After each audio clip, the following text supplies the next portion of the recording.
I guess we're struggle streaming. Hi, guys. Shit. Okay, we're just gonna do it the old-fashioned way. Welcome to the channel and hello, everyone. It's been so nice. Oh, wow. Oh, wow. Okay, I see why it was like, shut up and let's just go. Okay, let me just put this to charge. Can everybody hear me okay?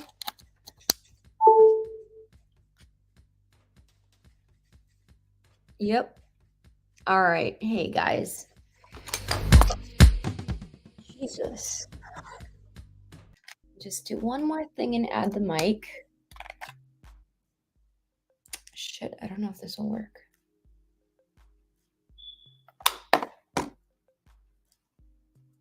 Does this work? Shit. I hope this works. We're struggle streaming. Loud and clear. Loud and clear. Awesome. Thank you so much. Well, goddamn. All right, guys, let's get to it. I do want to say shout out to the entire freaking chat. I didn't realize how many of you guys are here. It's so nice to see everybody, and I'll get my setup clear as we continue.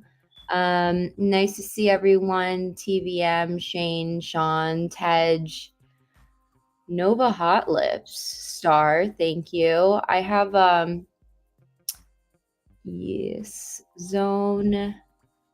God damn. Daniel, thank you guys so much for all being here. And I don't know who Trippy Cast is, but dope. Nice to see new faces, always.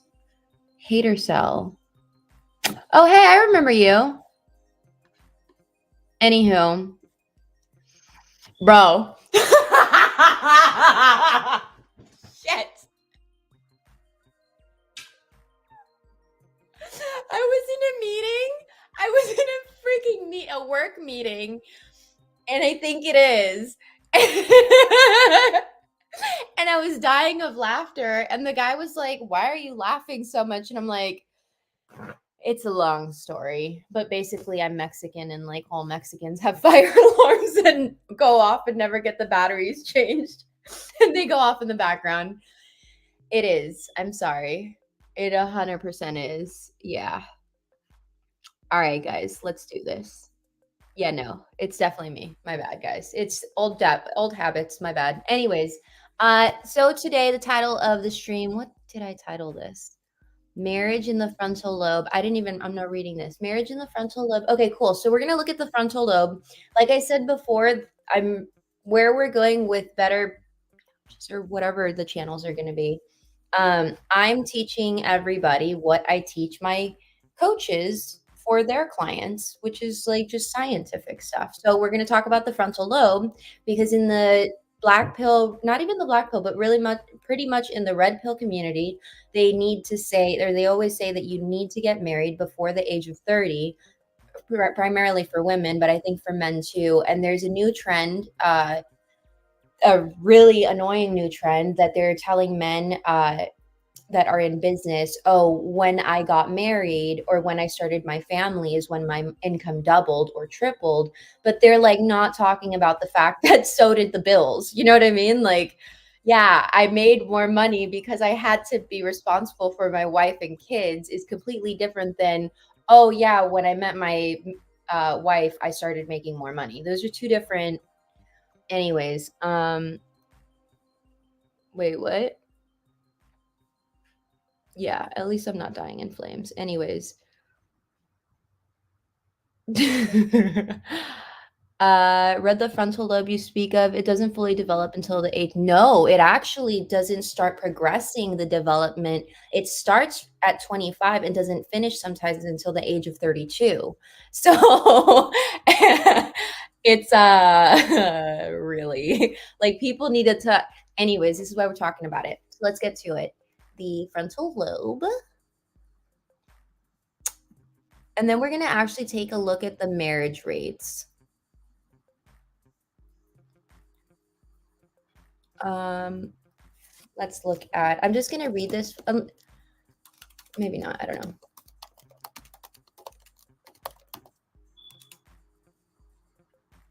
Let's just share.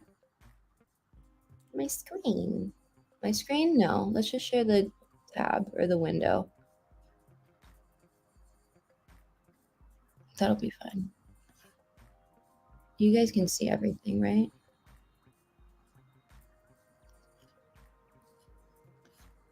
Okay, frontal lobe is the largest lobe in the human brain located directly, blah, blah, blah. Motor function, social skills, memory, emotions, impulse control, problem solving, reasoning, creativity, blah, blah, blah, blah, blah. Where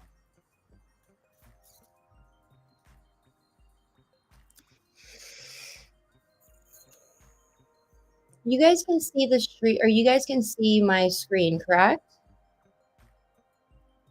Okay, cool. I think Star is saying yes, and that's awesome. Because from Korea, was it this one?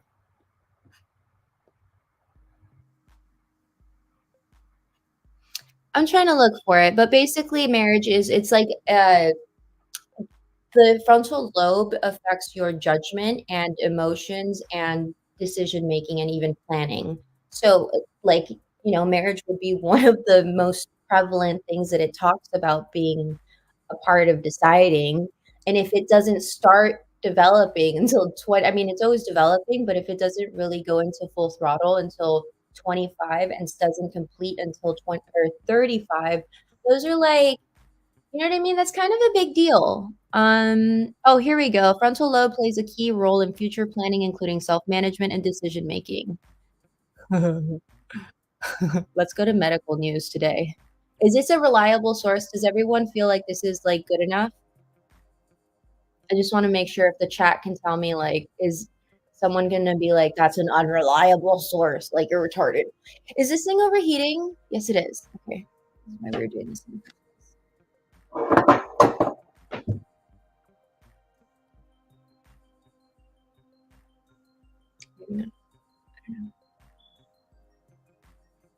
Okay, cool. Higher execution, blah blah blah blah. This is the second part. The frontal lobes are important for voluntary movement, expressing language, and managing higher level of execution functions. It also talked about the fact that the frontal lobe, so like from 25 to 35, you can experience things like a shift in perspective where maybe the way that people would treat you before was okay, and all of a sudden you're not okay with it. So it's a lot of self-help developmental like if you're into developing yourself into a better person, the age that you usually start getting into it is 25 to 35 because around 25 you start hitting this realization of like, "Oh, I don't like the way people are treating me anymore. Oh, I don't like the money I'm making anymore. Oh, I actually do want a relationship and wife and kids or husband and kids," or you know what I mean? Like these are all things that people talk about developing during a certain age, but no one actually talks about it with a scientific backing of like, this is why. And even astrology talks about it. They call it like the Saturn return. There's a bunch of variations of what this is, but it's a part of your brain actually developing its own personality. So it also goes into cognitive speaking. So the way that you communicate to others, the way that you hear others changes. Let's look at this. Oh, what's this? I'm gonna go here. Let me check on you guys. Sorry. I get okay, what? I'm blind. So what trumps the biological clock? Oh, and actually, no, no, no, no, no. The biological clock doesn't even hit until around 30. That's why for women it starts hitting later because of the fact that the frontal lobe starts around 25, and women usually develop in their younger years emotionally intelligent. And emotional intelligence wise, women usually develop faster than men. So it makes sense why they're frontal lobe would start developing and then boom they're hit with the baby making monitor like because it's a real thing that happens. It's a hormonal thing. I've seen like I've seen women that were like, I don't want to have babies, look at babies and be like, it's so cute, why do I want that monster? And I'm like, oh, I'm 32, so it's probably gonna kick in for me anytime. um but, like, so it's not one or the other, it's more of, like, one goes right after the other, but the problem with this is that there's a red pill rhetoric that's telling everyone, both men and women, that they need to get married before the age of 30. And the frontal lobe isn't for men or women, it's for both. Like this is what, you know what I mean? It's like puberty, but like for the brain. Um, wait, I was looking at you guys. Hmm, let's see. Sorry, that was in response to your question, Bandit. That was really good. Thank you. Yeah, literally, right? But this is just like one aspect that we're going to talk about. We're talking about the development of the like the brain as just as we would in response to teenagers going through puberty, but we also have to we're also going to be talking about like the hormones and how they differ both in men and women. Hello, I don't know you. Welcome to the show, sir. Oh, cool. Thanks. Someone thinks I'm cute. I will let it get to my head because I am fucking post wall. Okay. Where were we? So we have yeah, but here's the thing about drinking. It's more of understanding what it is. Sure. Is that true? Sure. But are people probably going to listen? Probably not. And so the reality of it is it's better to at least understand it for what it is, which is it's a poison that swells your brain, it swells your stomach so that you have a weird sensation, and that's all that alcohol is. You know what I mean? If you see it that way, then I would assume, would drink more responsibly.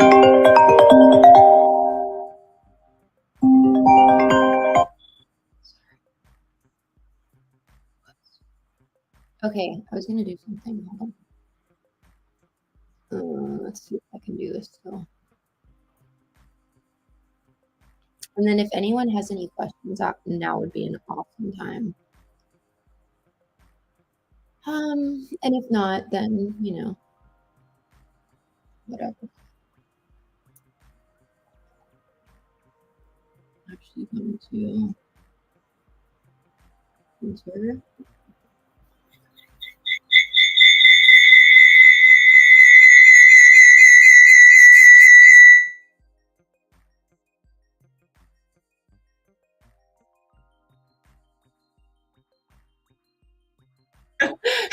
Every time I try to fix it, it gets worse. I'm sorry, guys. Anyways, hopefully I'll get better. I will get better at this as we start. You guys know me by now. It's like a rough start and then it's smooth landing. Um,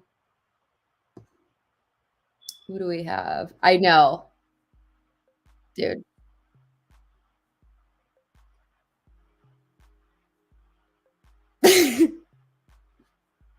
Anyways, grow together, blah blah blah blah. Sorry, the way to look at it is better that you grow together. Being immature, then figure it out, lose the ability to have kids you want to during the biological clock. Yeah, but that's again like we have the biological clock, but it's usually met because think about it this way, we develop, and then if you hit that break around 30s, it goes in line with all of the data that I was showing last year when I was saying people are not getting married before the age of 25. But when they do that, it's usually a weird thing because if you're educated, then you actually want a longer lasting marriage and you go with making the right decision, which usually goes with maturity, which goes with the development of the frontal lobe. You know? Okay, let's go back. What? There was, oh my God, yeah, duh. I don't know why I didn't do that. Let's see if this works.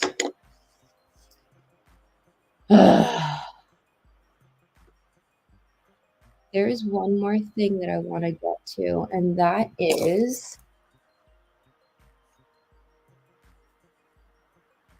here we go.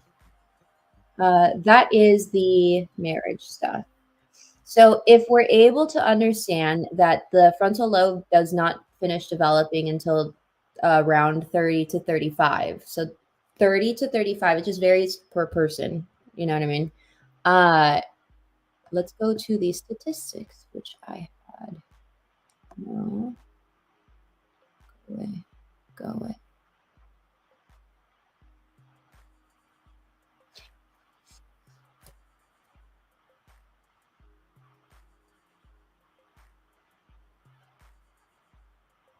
Okay.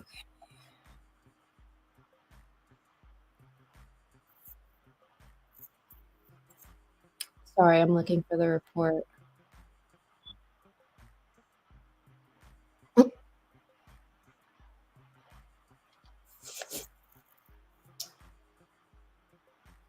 Hold on.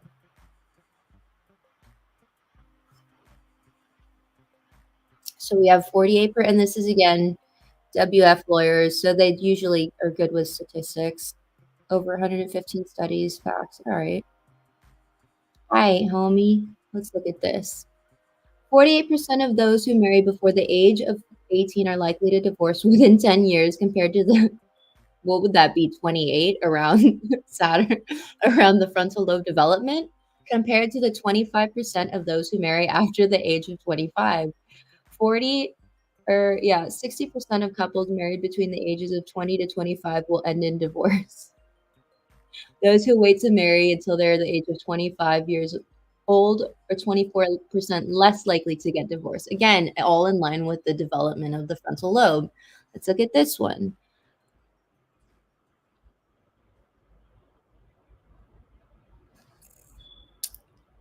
Oh, was it this one?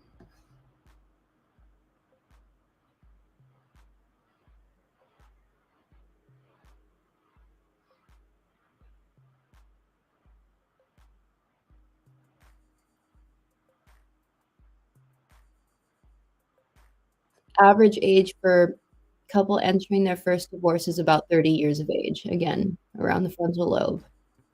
After reaching 40-year record. There we go. This is what I wanted to show you guys. So last year, in the last couple of years, red pill rhetoric, marriage is at an all-time low. Marriage is at an all-time low. Marriage is at an all-time low. After reaching a 40-year record low, or for 2 consecutive years, blah, blah, blah. 20 and 21 at 14 divorces per 1,000 married women, and the divorce rate rose slightly to 14.56 for every 1,000. So, like, what is it? 14 to 14.6. Overall, the trend in divorce rate since blah, blah, blah, blah, down. Blah, blah, blah, blah. Where is it? I feel like that's not like a clear one.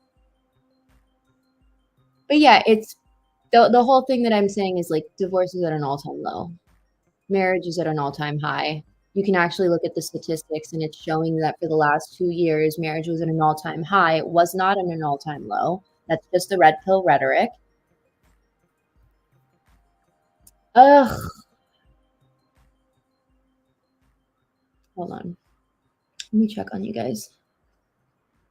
Oh dear. Hold on. Sorry, guys. I'm deaf now. Let me check on you guys. Technically, we're designed to have kids early. Life is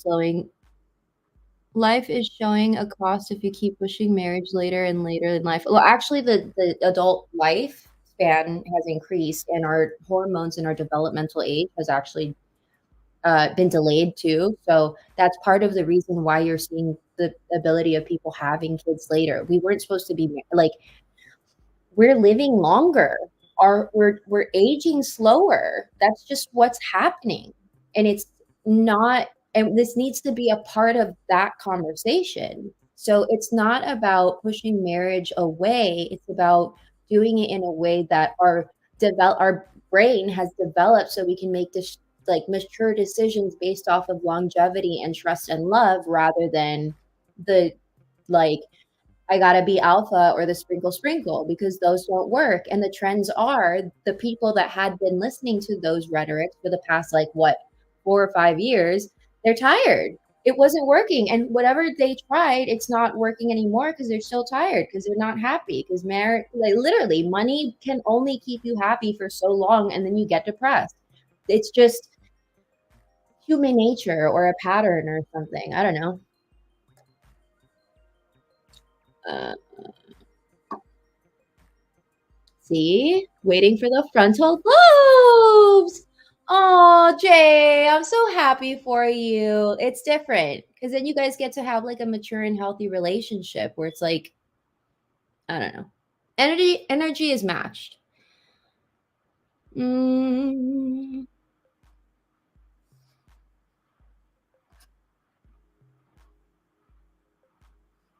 Oh yeah, totally. Yes. Yes. Yeah, that helps. Yep. That's the same thing. You help them mature. So,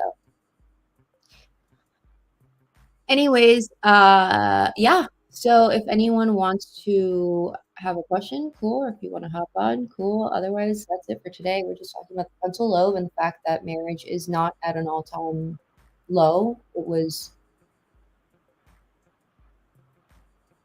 and neither is, and divorce actually went down. So, yeah.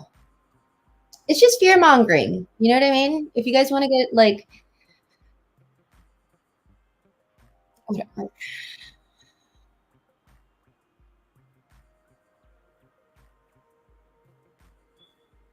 oh, damn. Hold on. My bad, guys.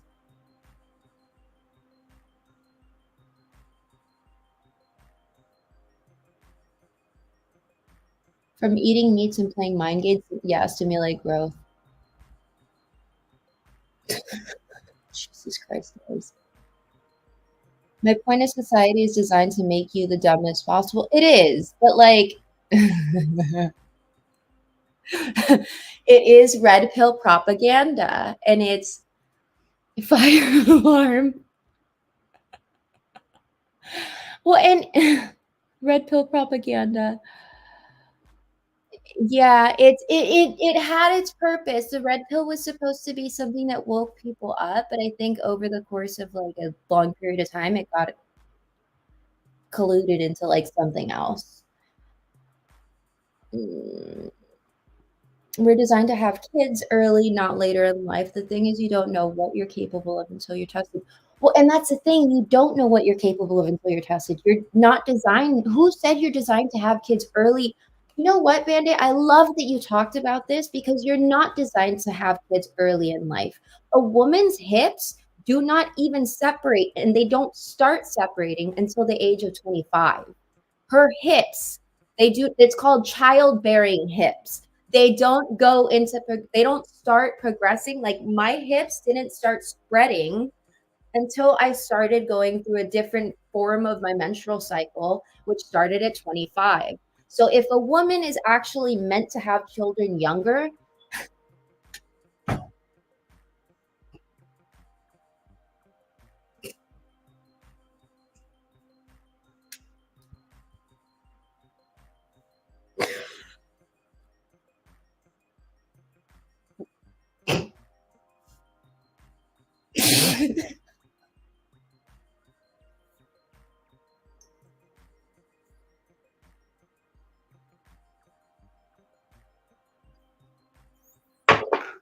fuck.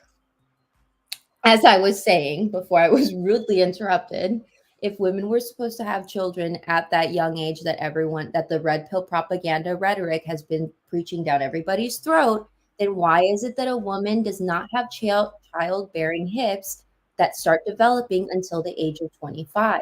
Why is it that their hormones don't, her baby making years, that thing that a hormone kicks in where the women want to have babies does not hormonally kick in until after 30. Like this is all about our menstrual cycle. So the red pill rhetoric of women need to do this and do that is a bunch of bull crap. It doesn't make any sense. Let me see. Mm. That was sus. Yeah, and you're supposed to be alpha, and that's why I put it on the description. It's like, wait, what? Thanks. Stunted frontal lobe antics can lead to some. Yes, they can.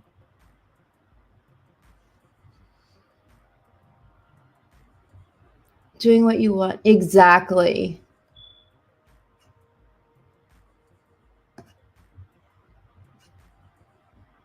I don't know why it's not. There we go. Okay, cool.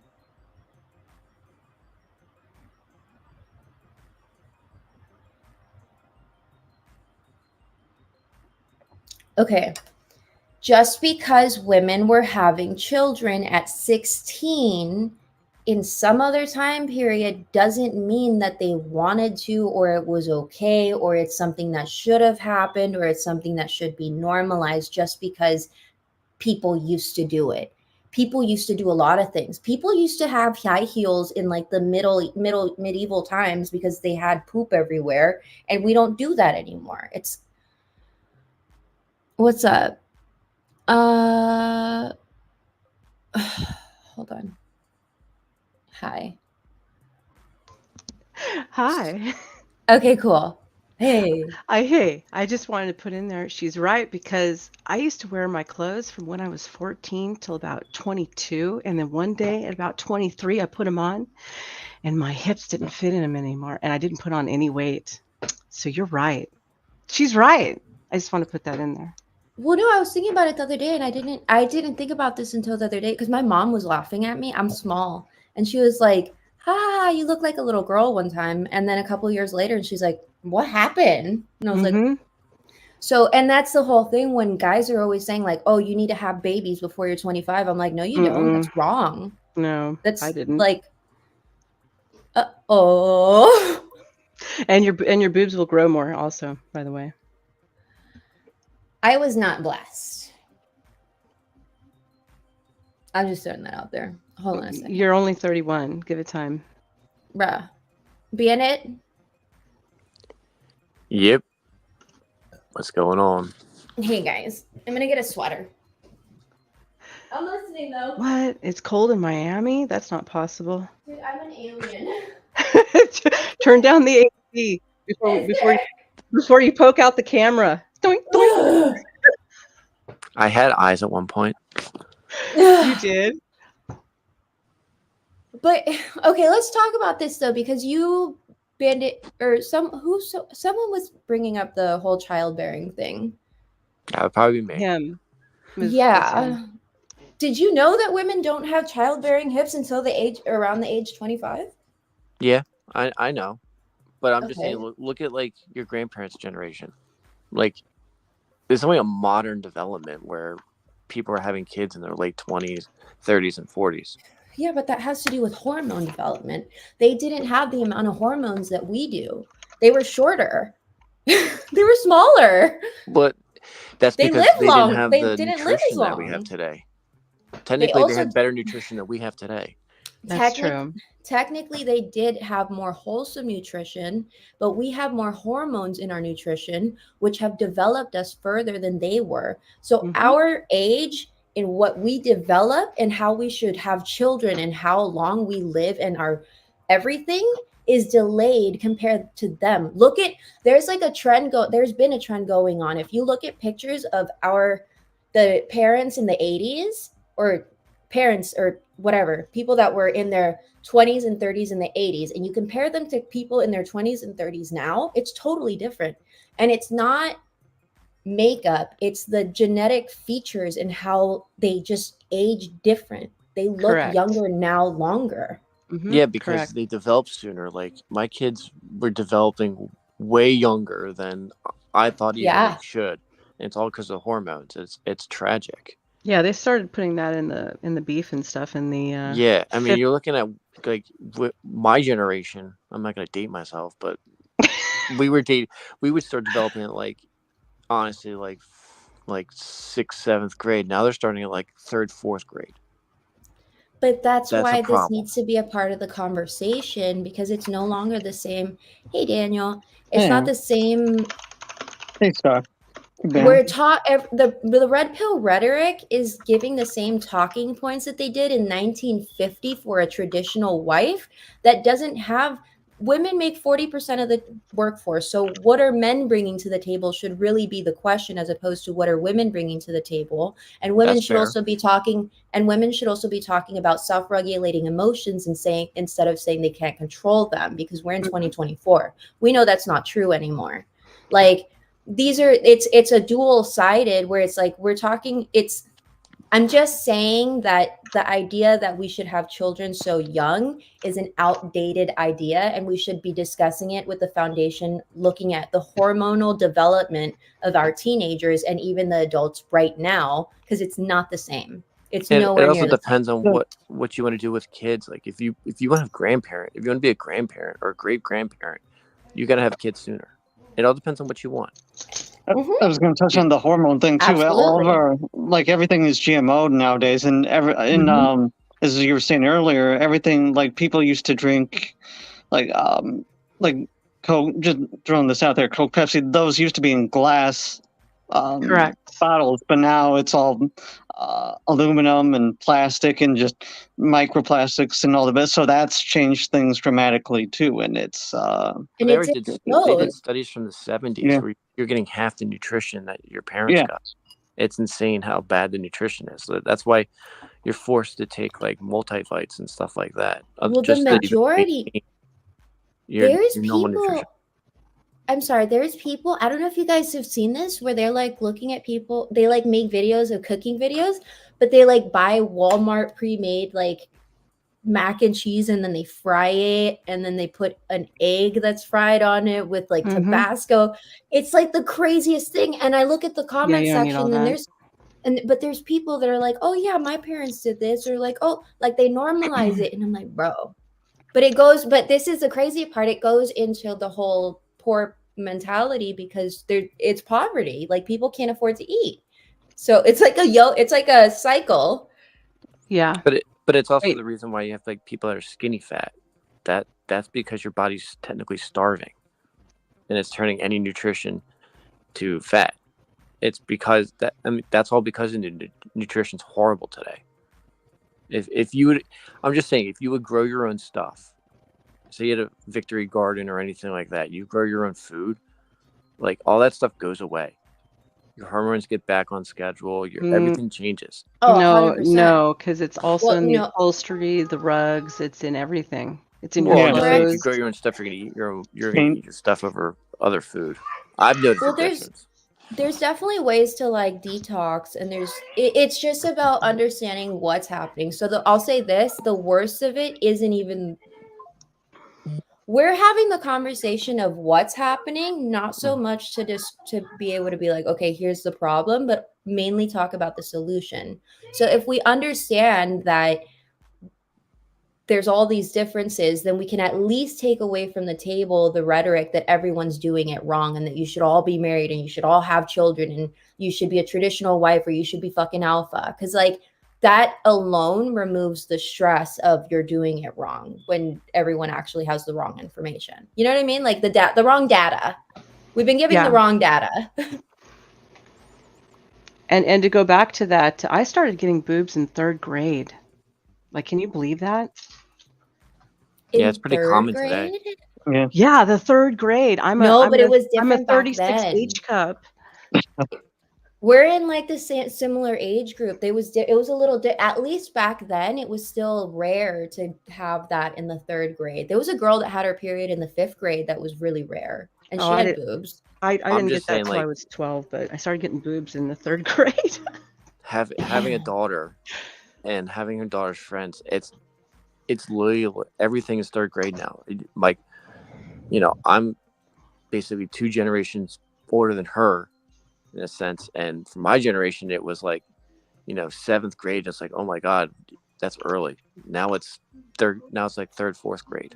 So everything is technically happening sooner than later, which is not good. And I think it's really screwing people up because you're basically going into maturity before your body and mentality your can mind, even handle it. Your mind You can't are. handle it. It's not the body can't handle it, it's the mind can't handle it. You're too young to go into these changes. I mean, think about it. Look at the way the 80s were. Like we basically prevented kids from growing up. You stayed a kid as long as humanly possible. Now it's the opposite. Kids want to be adults at 3rd grade instead of being adults at 17, 18. Look at the outfits. Like you look at the outfits today and you see like a 13-year-old today and a 13-year-old in the 80s. 13-year-old in the 80s still looked like a kid. 13-year-old today, they look like mini adults, and we're robbing kids of their innocence. But here's the thing is that, again, this goes in line with the hormones, because if you talk to those kids, they don't sound like kids either. This is what I'm trying to bring. I've done the research all the way deep. If I swear to God, and I'm not saying that their development in the sense of like, the girls that are dressing in crop tops at 12 years old. I'm not agreeing to that. I'm saying that's atrocious. That they're 12, but I'm saying the development of these kids like 13 and in their teens, and it's a lot more advanced than what we've been used to. And then there's actually studies because when I was reading on the frontal lobe, they want to do more studies on this generation of adolescents because they're noticing that there's differences. But there's like extreme differences, because there's some kids that are just like not there. Yeah. Oh. And I'm just kind of curious if there's ever going to be a study with frontal lobe development and like SSRIs, because I'd love to see that study. Yeah, SSRIs is the ones that for like depression. What? Ronnie? Oh my God. What? Oh my God. Because I would love to see a study with SSRIs, which is all the mental health drugs, and frontal lobe development, because I think it's why I'm people talking about exactly. And that's what this whole channel, like all the stuff that I want to teach everybody is the stuff that I teach my clients, because we've been lied to. They wanted to talk about like the Matrix and like all this stuff. The Matrix is what you think. It's what you think, it's what you feel, it's what you believe. You think you feel I'm not going to be anything, you're never going to be anything. You want to be something, it's everything in life will show you the way to get there. It's very simple. But you can't get that unless with all the distractions that we have. Like, you should be married, you should be this. Like, our brain doesn't even finish fully developing until 35. What do you mean I should be married? What do you mean I'm not doing anything right? What do you mean I'm a piece of shit? Like, what? Well, if we're developing faster, shouldn't we also be, like, in a sense, back in the day, you were forced into positions because, you were thrown on the street. I mean, we weren't coddling kids till 35. You were, 17, 18-year-old, your parents kicked you out. You had to figure it out yourself. Like, that was... You're supposed to be alpha! You're supposed to be alpha! You're supposed to be that nigga! And you froze... But that's the issue in the Western world. They say that women should be married before the age of 30. That's not the way in Europe. That's not the way in South America. They say that you should kick your children out. That is atrocious everywhere else, because you're kicking your children out into the world. The world is already a scary, messed up place as it is. And you're telling me at 18, I'm going to kick my kid out? And that's without the research that I had done now of like the whole frontal lobe development. My mama would have kept me at home. I ran away. That's a different story. But I could still go home if I needed to or wanted to at any point. And that's, but I mean, think about this. I know. But hold on.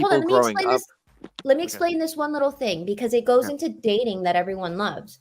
So when men love to look at women with like daddy issues, right?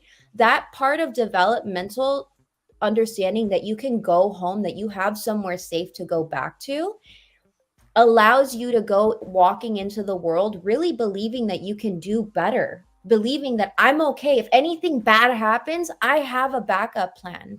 That little shield of confidence allows you to date better, choose better, make more money, make less mistakes. And that's all I wanted to say on that before I stopped. Yeah. I was just saying, like, you look at the people that were growing up in the Great Depression. You had people that were in second, third grade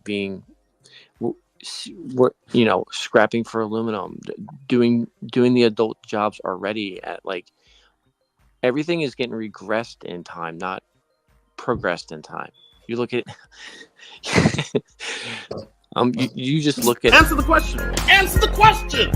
Answer the fucking question. Just answer the fucking question, nigga. Answer the fucking question. Answer the question. Answer the question. Answer the fucking question. Just answer the fucking question, nigga. Answer the fucking question. Can I just say, I I swear, I'm getting That's there. what. No, I'm sorry, but that's why I love Black Pill because they're just so ruthless. And just, that's My point is, we're pushing developmental benchmarks further and further away. Like now, California is basically making it impossible to have a job when you're in high school. So now we're regressing so bad that we're putting ourselves and our future generations in a shittier and shittier position where they're going to have to be developed. They're going to have to, get their ass handed to them with life all at once instead of slowly over time where you can actually build their life lessons up. Like, yeah. Like California's Well, making it that's possible for a high schooler to even have a job. they've always had that. No, not with $20 minimum wage. There's no high school job anymore because they can't afford it. So what I'm saying is you're going to have people regressing to the point where they don't even know what a job is until their 20s. When before you had people having jobs at, fourth grade, if you look at the Great Depression era. So we're regressing as a society, not progressing. Whoa, that's not regressing. Why would we have people in fourth grade working? They're children. We had to do we've that. Had that's that called through trauma. The whole entire existence. That's called trauma. They're supposed to be children. That's what the problem is. That's what's happened to make us. Okay, let's back up. We're just talking about hormones in the frontal lobe development. I haven't even gotten to the whole fact of like how we're actually supposed to be functioning to be able to win in life. If you think that, I want to understand this correctly. I'm sorry. I'm getting ahead of myself and I should be a lot more respectful. Sorry. No, go ahead. You're not going to roast me. Go ahead. I know. I got a little, I'm like, my Hispanic panic kicked in and I was like, so are you saying that children in fourth grade should be working and the fact that they are not working until the age of high school makes it that we're regressing as a society? I'm saying these skills that you're developing, the determination, sucking it up, like helping for the benefit of others, life skills that you have to learn from actually doing a job, all that stuff's getting pushed back further and further. So when kids are forced to, oh my God, I finally have to work, they lash out because they never had to deal with this stuff. And then they go, you see all those videos on the internet with like the current generation says, I don't know what a 40-hour work week is like. Oh my God, I didn't sign up for this. If I would have known this, I would never go to college. You see all these videos are coming up and these kids don't have any work ethic or nothing. Because they were right. Because they never had to come with it. So now they're mentally regressed. Okay, let's back up here. I'm going to be training all y'all. I'm going to be training all of you to not want to work your life away. That's the reason that if you go further and you investigate and you ask them, hey, why don't you kids want to work? Why is Generation Z such a degenerate generation that they don't want to work like the rest of the workforce? Because they said, we see that you guys lied to every generation about being able to retire one day, and we're not going to do it. So they've taken a stance as an entire generation and said, we don't want to do that. And they're trying to figure out other things. To me, that's a completely different perspective than, oh, they just don't have our work ethic. You have to ask questions and understand both sides to really get to a medium. You can't just judge an entire generation and be like, oh, it's the work ethic, because really we have to take responsibility for their work ethic. We have to take responsibility for their attitude. We're the ones that set it up. And so on and so forth. It's like we're Gen X. I'm looking at skills. Hey, let me say this. We're Gen X, yo. Shut the fuck up. Gen X made their own gen. The boomers are the ones who did all this, but us Gen Xers coddled these little bastards that are now the ones Gen that can't X. cope. Thank Gen yourself. X That's what I'm getting at. Gen X. No, you guys made Gen X up just to get away from millennials. It's not even a real thing. I'm a millennial. I think I am too. But they did it to get away from us, and I'm like, y'all are just as broken as us. Here's my thing. I think what Bandit's talking about. Correct me if I'm wrong. Do you mean like when you say work? Do you mean like like in the old days, kids would mow lawns and stuff like that. Is that what you mean by labor, or or do you mean jobs? I'm saying the life skills of, you know, not instant gratification, actually having to work for your money, having to actually, you know, suck it up. All these other skills that you would develop from having a high school, middle school, or elementary school job. You don't have those skills anymore because you don't have the opportunities now. So you're regressing to the point where when I finally do have to work, oh my God, this is not what I expected it to be. When in past generations I go, yeah, work sucks, but there's a point to it. There's a point to sacrifice. There's a point to, you know, delayed gratification. There's a point to learning to save. You don't learn these traits until after college. Okay, if some people even learn them at all. And that's what I mean by regressing. And I think that I understand what you're saying, because a part of my investigating is having to understand how everything works. And that's, I was listening to my mom about this. The problem with the disconnect between your or what you're talking about to this later generation is they don't see the benefits of being in the workforce and doing things like that, given that they're not going to get a retirement based off of the reality that they live in this whatever red pill world, if you will, right? But there's another layer of reality that you and I understand in the workforce and just being an adult. Not you and I, everyone here as an adult. If you work, you basically like understand that if you're a POS in one section of your life, it's gonna come out in one other section, meaning that work ethic that you're talking about is an endurance that we developed, and we end up utilizing it later on in life to make sure that we're a good human being. We do the right thing. We do the next indicated step, and we try to have humility because it equals to an easier, more comfortable life. None of that is ever communicated to the younger generation in a way that they can comprehend, like, oh, this isn't just for me to make money and get a retirement one day. There's an actual purpose for me as a human being developing to get to have a job. Does that make sense? Yeah, you're robbing people of purpose is what is the problem. Okay, so that's what I had a feeling that's what you meant. Yes. But there's a massive disconnect in communicating that problem. Because even like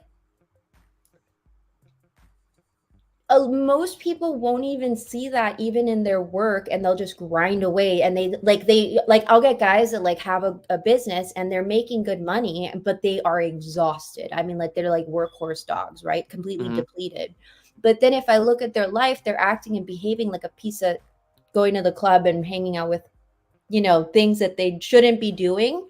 And then when they clean their lives up, they're able to produce a lot more at a fraction of the work and energy that they were exhausting before. But that's because they're living in a way that's aligned for them. It's healthy for them as a human being. It doesn't mean you're having this come to Jesus moment and you're like doing every single thing right. It just means that you're being a better, consistent human for yourself, which equals more productivity. Does that make sense? Yeah, it does. But you also have to think about, like, if I'm not taught how to here's a prime example. If I'm not taught how to multitask, and you take that as, I'll just use a business equation with inflation, meaning you never learned it as a kid. So more the ability, you don't have the ability to multitask. The older you get, the less stuff that you could have had in your past, because you had that skill multitasking. You could have done more things when you're younger to put yourself in a better situation when you're older, and everything gets compounded.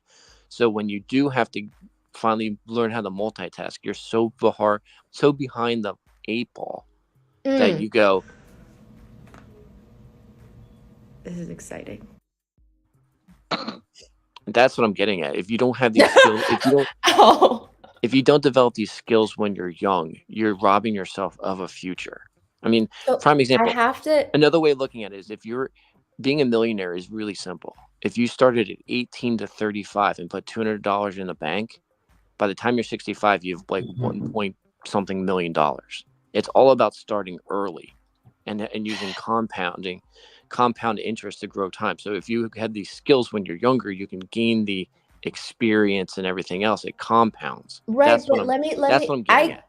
I hear you. What I'm saying is that what if I told you that What if I told you that the reason that people can't multitask and compound the way that you're describing isn't necessarily because they weren't pushed in their younger developing years, but rather because they have, as the comment the TVM said, I think the dark truth is that most folks are flooded with dopamine, and that centers the executive function won't ever develop, meaning we have so many distractions. It's the opposite, where it's not that the younger years are needed to develop that multitasking. It's more that we need to uncover all of the distractions that we have in our society as a whole, and then we'll be able to have the multitasking and the fracting that you're talking about. Because this is something where like one of the things that we're going to talk about later, not today but later, but the part of there's another part, the vagus nerve, that I have been studying, that I couldn't understand why it was that I could read people's micro expressions. And there's these little,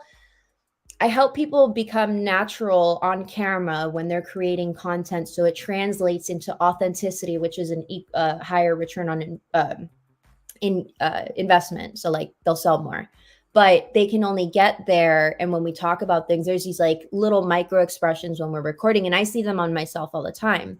And they're also equivalent to things like when I leave my keys and I forget everything, or I like have a brain fart and I forget what I'm talking about. These are micro expressions, but really it's a moment where the vagus nerve is expanding, and it's causing like a brain freeze or a zap. And human beings are so used to this, they don't realize that it's happening anymore. But these are essentially like literal, like little mini trauma responses that everybody has. And they just, go around life like that. And that's the part where I'm saying, instead of putting more pressure and believing as human beings that we need to add more and that these children need to be pressured more for these developmental years the way we were forced to do, there's actually an alternative, which is peeling back the distractions of the layers of distractions, and they're able to function a lot better than we actually were, without having to compound those fractals and do all of that at the develop. They get to be kids and they get to develop, is what I'm saying. Yeah. And I was just getting at it, like, if you want to take the dopamine example by TVM, if you're so busy where you can't flood yourself with dopamine because you're doing other things, that's a red flag. Your body you wouldn't lose the executive control, because idle mind is a bad thing. Like, you have a teenager and you tell the teenager you have all this free time, 100% they're going to get into trouble. If you make them do activities, make them focus on create. It's not just that time being used. It's the skills that you learn during that time. You go, like, you do sports, you learn competitiveness, you learn all these other things. If you're telling kids that, it's okay just play video games all day. I'm not saying I'm just using it as an example. There's nothing wrong with playing video games. You're saying, I just you're want not to developing those skills. I just get cheap dopamine hits. That's all you're doing.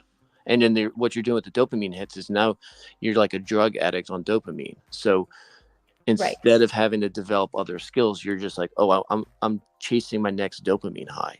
And it's just looking for a carrot that you'll never get. Right. But I think we're saying the same thing, but in a different manner, meaning like, instead of like just saying, oh shit, well, they're being robbed of it, let's talk about what the solution is for them to get back to it. Because these kids they're not happy. You know what I mean? Because the kids are doing what they want instead of the parents telling them what they should be doing, to be the protectors and the lovers of their lives. The parents don't know what to do either. The parents were given the wrong information. That's what I'm trying to help at. It's like you need to give people a purpose, and you need to give them the life skills so they can handle it. Because if they don't give the life skills when they're kids, they're going to make bad decisions. And bad decisions get amplified the older you get. Let's back up. The first thing that we need to do is resolve the whole like attacking energy. What we need to do, it's what we can do, the options, meaning the tone that we as a society and as the adults, if we're all really taking responsibility, that tone that we've been using to tell people what they should and shouldn't be doing has been very much like, this is right and this is wrong. Instead, it should be, this is how the brain develops. These are the options in life that you have. If you do the wrong thing, the wrong things might happen to you. If you do the right thing might happen to you. But like, I'll tell you this, the reason I'm saying this is more, I go on run-ons, I'm sorry, but if I explain why, I think it's quicker. No, go ahead. Just go. When I work with, I liked working with men first, because I found that when I gave them, hey, it's not your fault that this is running the way that it is. You just been given the wrong data. And then I give them the correct data, and I give them the history lesson of how we came to be here and how our parents and our grandparents and our great grandparents, no one has the correct information or the correct data to live healthy, to feel like if you're lacking health, wealth, or time, those are all red flag indicators that you're not aligned with your health and you have blockages of some crap. And it's, when I say blockages, I mean like everyone has them, but they're limiting mindsets that don't allow us for our full potential. Meaning when guys are on here in the manosphere, they're wanting to know, how do I get a girl, and how do I date, and how do I talk to a girl, and how do I approach a girl? Those are the self-limiting beliefs that they've been programmed since childbirth, since their developmental years, how they were programmed from, whether it's family, whether it's school, whether it's society standards. Those are the things that these guys have implemented in their health, in their mind. That's a limiting mindset. They can't get past that. That's a block. And if that block is there, it's preventing them from their happy, joyous freedom in life. Like they're, you know what I mean? Like, okay, Yeah. let me I can put this a different way for you if you want. Please. Okay, if you are a kid, okay, and you have the choice, zero-sum game. You have a choice between playing video games or playing or throwing the kid into a situation where he has to deal with the opposite sex. Okay, so you have to either play video games and have that hit, or putting a situation where I'm going to throw you at a roller skating rink, and you have to deal with, talking to a girl for a slow dance. That used to be a big thing in the 90s and 80s. You were thrown into situations where when you're at a very young age, to ask girls to hold hands when you circle around the dance floor. Those skills grow as you get older. So you now have the base knowledge of how to speak to a woman in 3rd or 4th grade. Now it's play video games, so that interaction and that experience is now lost. So now you're playing giant catch up. So when you're older, you don't know how to talk to a woman because you never were forced to. You never had the opportunity. And that's what I'm saying. If you're not giving these people or better developed, instead of focusing on one hyper thing, you think of more of like a jack of all trades. I want to be not great at one thing. I want to be okay at a lot of things, because I can always shore up my skill in an area. If I'm okay at something, I can amp it up to being great or the best at something. Because in a theory, you have 2,000. It takes 2,000 hours, or 20,000 hours to be an expert at something. So, time the limiting factor. So if I'm decent at a lot of traits, a lot of different opportunities, because I'm thrown into situations where I can handle it, which I know, I can read a person. She doesn't like me. Okay, great. All right. I'm not going to get butthurt because, I asked a girl out when I was young, and now I know what rejection looks like. Now, if I don't have that experience of being rejected, and now I'm 21 with testosterone going through me, and I get rejected, bad things are going to happen because I don't know how to react in that situation. That's what I'm getting at. Right. You got to throw people into situations when they're young so they can develop the skills and the life skills to handle it when they're older. Because once hormones get in the mix and you don't know how to handle a situation, especially as a guy, you're going to react. And it could be good reaction, or it could be a horrible reaction. And we're seeing a horrible reaction today. Again, though, this is living in what has been the reality. I am explaining an entirely new reality, so that is no longer valid. That's what I'm trying to get at, is as we talk about the development of the frontal lobe and the vagus nerve and how the hormones regulate and what to do and how to change your mindset and how to change your equilibrium every whatever, it's like people that are doing what I'm telling them to do and doing the changes, you're going to see the difference where we're changing ourselves within so that the changes automatically happen without, meaning it's a lot. I had a lot of disassociation. That's just the name of the game, right? So like I couldn't, typically compared to most women, I'm not as emotional. I do still have feelings just like a woman. I still have hormones just like a woman. But when it came to processing my feelings, I was a little stunted and I had to do a lot of work to get to the point to be better at it, right? Yeah. What I'm explaining is everyone has some version of that in their life where they're just not good at something, whether it's that they're not good at making money, whether it's they're not good at talking to the opposite sex or talking better to themselves, like their own internal monologue. There's a lot of things, right? What I'm explaining is by doing the practices that I'm going to teach everyone, we change everything within so that all of a sudden 1 week it's easier to talk, where it's usually feeling like I don't know, like a 50-pound weight is covering my mouth and I can't speak usually. All of a sudden I'm speaking and I'm like, wait, I'm usually not this talkative. How did this happen? It's by regulating the emotions and actually changing these things on a logical aspect. And then these other things, like, for example, what you said, a guy not having that previous development of approaching a woman.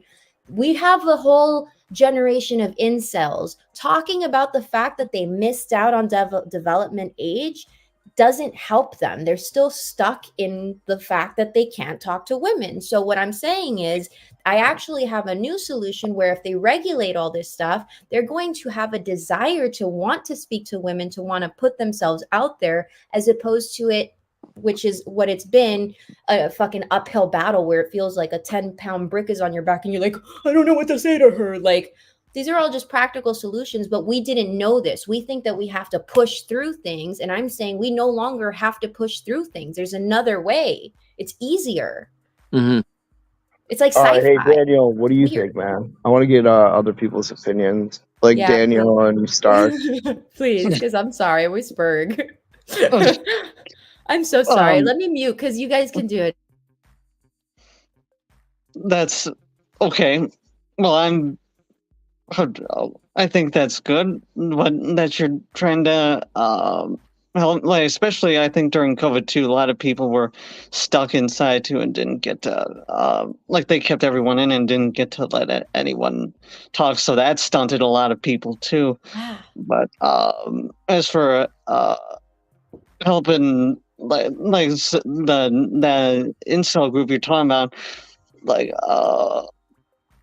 some of that stuff is going to be hard to tackle because a lot of that stuff, I'm just from experience, like, it never goes away. Like, it's tough. It's a bad, like, how can I put this?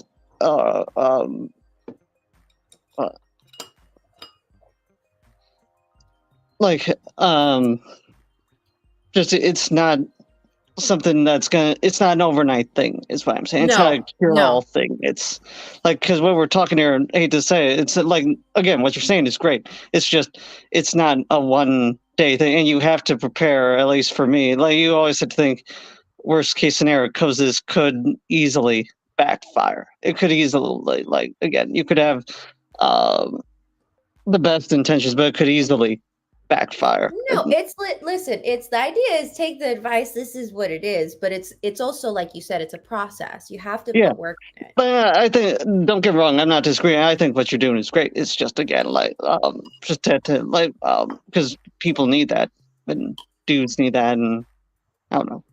That was just one example. I teach this stuff for work. So, like, the reason that honestly, the reason that I found this was because there was a correlation between, in marketing, I would do ads for like the same budget, same client, same everything, and they would yield completely different results. And it happened so many times that I went down this crazy ass rabbit hole, and it just came down to the bottom line was like a person's frequency.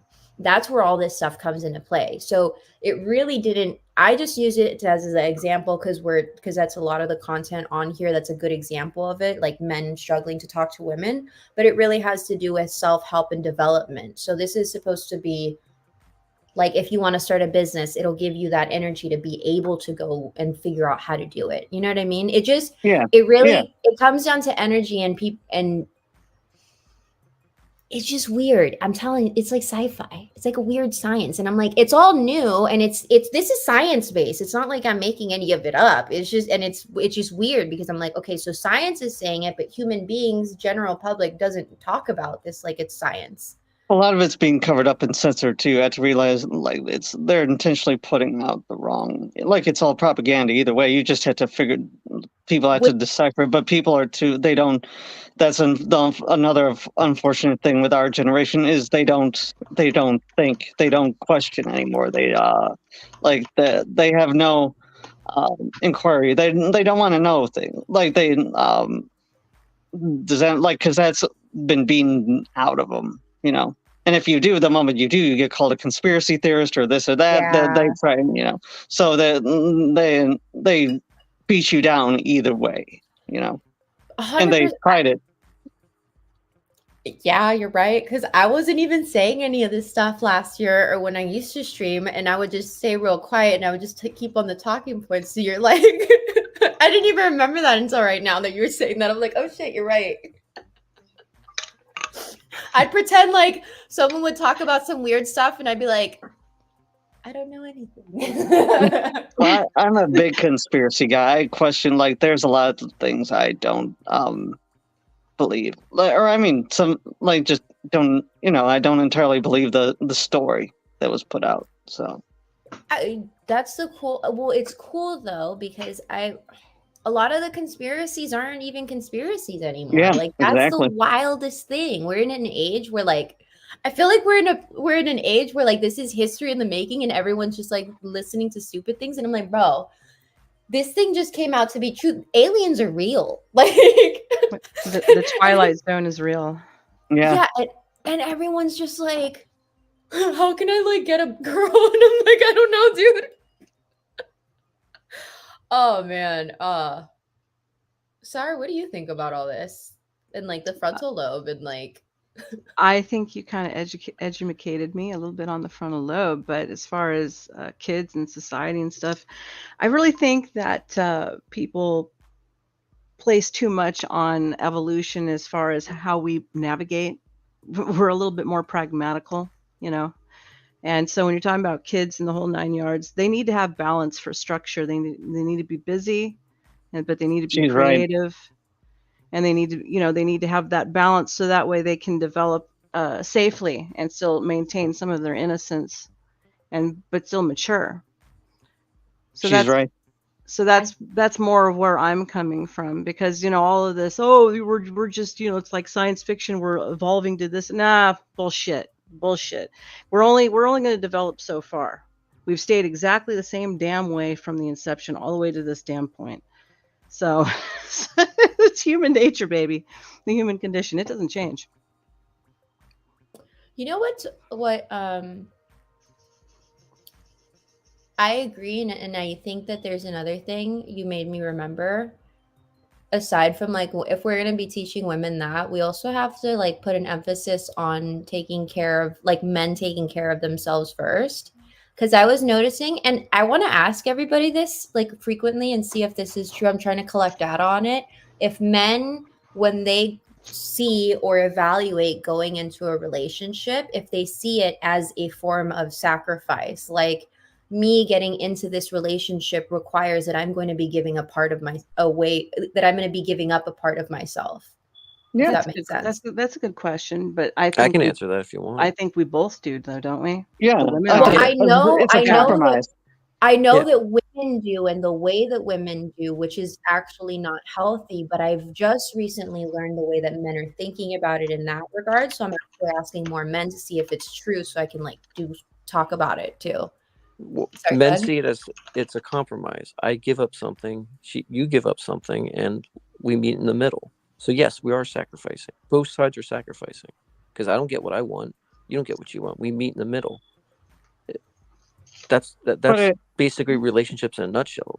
Mm-hmm. You have to give up something for something bigger than what yourself is.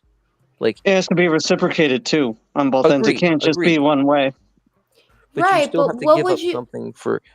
I'm giving up a part of myself for something greater than myself. So whatever you're giving up, you should be getting amplified in return. Because go ahead. Because that's how a healthy relationship should be. It should be, I sacrifice my future goals so we can both grow together. and we can grow something even stronger and better together than anything I can do by myself. That's a healthy relationship.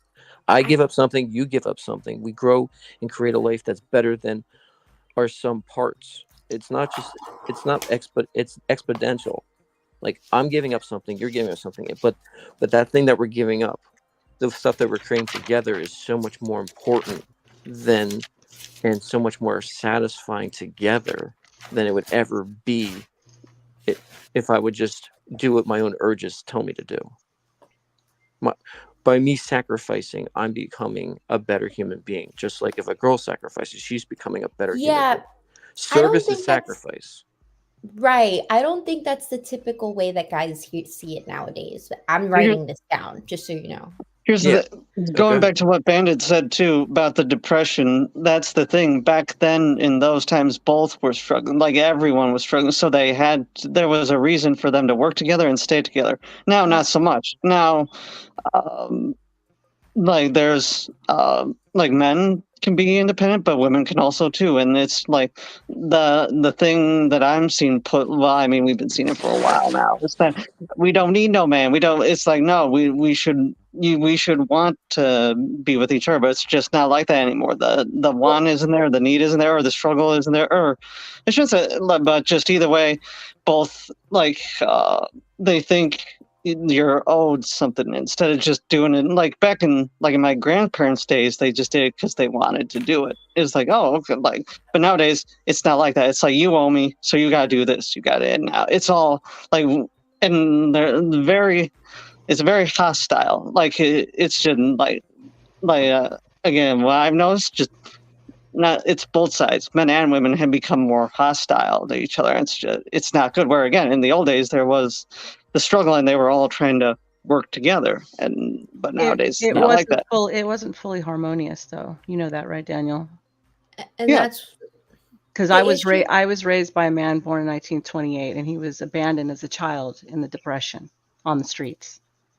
And so people then, they had, as families, right, there wasn't any birth control or anything, so they were popping out 5+ kids, and then they were all working on the farms, and everything had to be working together in order to survive, period. Yeah, there's no survival or instinct now, really.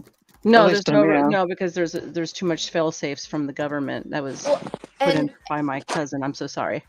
No, and I love that you said, and who's your cousin? Wait, let me not say that. Roosevelt. No, it's fine. Yeah. Oh, my 11th cousin. Yeah.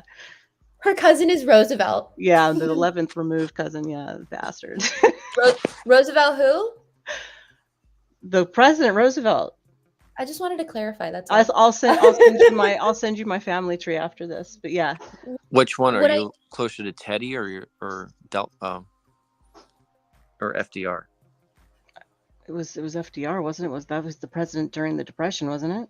Yeah, but they're cousins to each other. I was just I was just verifying which. Oh yeah, yeah, that one. Hey, Trippy. What's up? Hello. Trippy won't be a troll, working don't worry. And everything. I had it set for a different StreamYard last night.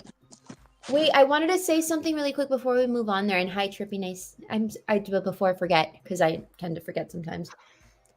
One of the things that I do want to talk on this channel is actually about families, because again, from the vagus nerve and seeing how it it's like it swells, and it swells the brain to not remember things. It's a form of self-preservation. And what I've noticed from the older generation, like you said, Star, they had it rougher than what we did. And it took so much investigating to realize the disconnect in communication of us, millennials not knowing the reason of why to do things a certain way, and Gen Z not knowing why the reasons are that we do certain things, is because the older generation endured so much pain. Not only they weren't able to teach us, they were in survival mode. That vagus nerve continued to go off as we grew up. And so I know my generation, and I'm pretty sure the younger generation, they have it's the hostility with parents and stuff, but understanding what they really endured, and that vagus nerve, they also didn't talk about what they endured, is an eye opener to really understand how our generation got here.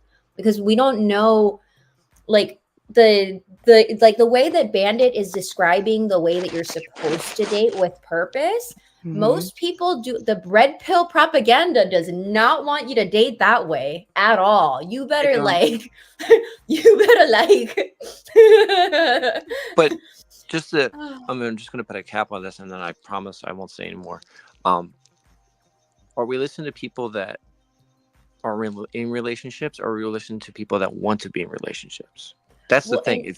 If you talk to people that have been in 25, 30, 40, 50-year marriages, they're going to say exactly what I'm talking about.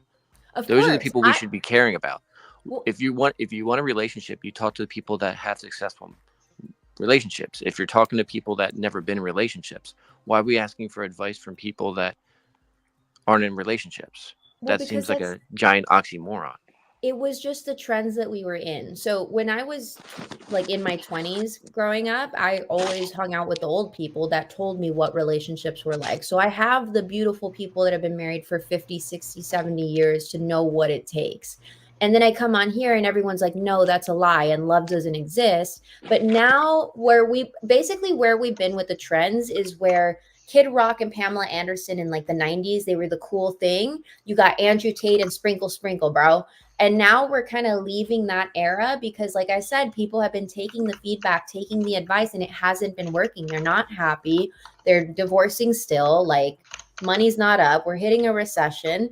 And you're going to see people really thirsty for a solution, really thirsty for how are we going to fix this, as opposed to just fighting each other and listening to the false narrative that we've been deluded to before.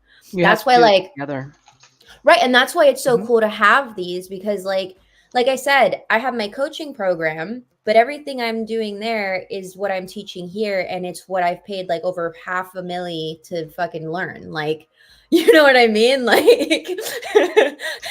it's going to be really cool if people actually apply this stuff, because it's science. This isn't like woo-woo anymore. Sorry. Hi, Trippy. What do you want to say? What are you thinking about everything? I was asked to do this.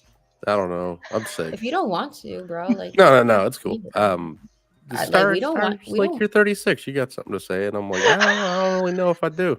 You do. Your frontal lobe developed. Your frontal lobe developed. Yay. Let's hope. I spent all my time making cartoons, so like it's good. It's good.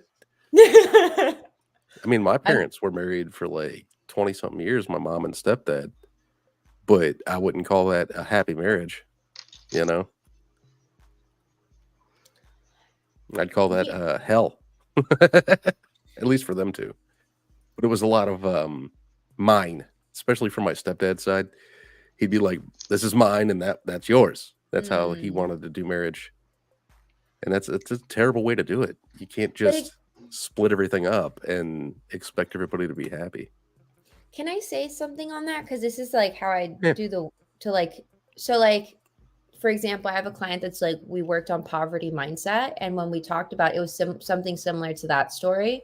And I was saying like, that's literally that would be an example of a poverty mindset of generational. If like you think of us really being born, my mom and my dad made me, and I got data from both of them. If one of them had poverty mindset, that translates into my data.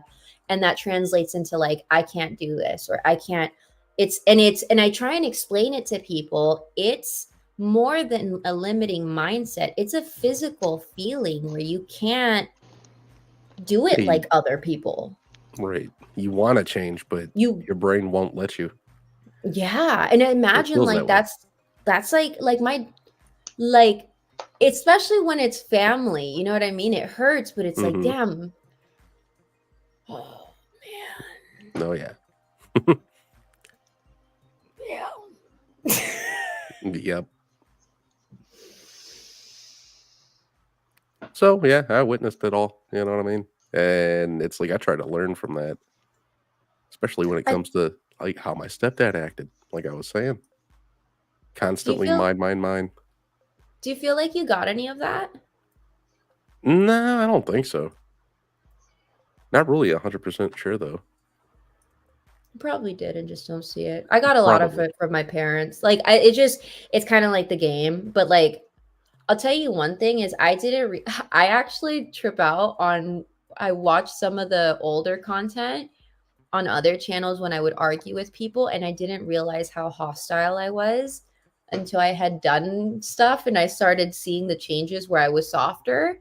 And then I saw that old content and I was like, oh shit.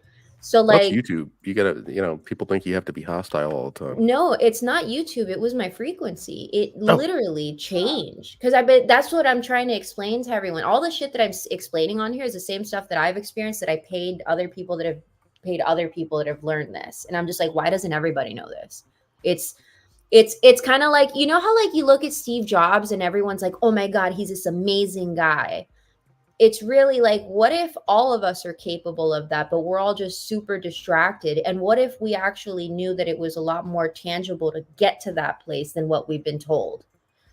Right. Because the way that everybody happy. Well, yeah, because everybody makes it seem like, oh, you got to go through fucking hell to get there. And you got to blah, blah, blah. Like they literally make it seem like the end all be all to get to a place of happy, joyous, and freedom. And it's like, it's a lie. That's what my point is like, it's really not. If it took my ass like less than a year to get there, like, yo, and I keep seeing even the groups that I'm in, like I'm in different, we call them like dolphin pools, or like they're different business networking groups, and everybody just grows, but their growth isn't like normal. Like in my 20s of doing business and marketing and all these different things that I was doing, my growth was really stagnant in LA. I was doing Airbnb, I was doing the red carpet, and I was doing the digital marketing. And I should have been fucking like chilling, and I was exhausted. And that was everybody I know. So our growth, even my peers, is really, really slow. Now the people that I'm with, like, and we're all doing this stuff that I'm teaching on here, the growth is like years in advance. Like all of a sudden this person's making 20 G's a month. All of a sudden this person's married and happy with kids. All of a sudden, you know what I mean? And this is the stuff that I also come from therapeutic services, where they said this kind of progress isn't achievable in a lifetime. Like, I'm like, fuck this shit. You all lied to me. That's really what it comes down to. Somebody. Yeah. Well, that's what I wanted. That's why I'm teaching everybody about the science behind this stuff, because it really, when you're able to look, who's this?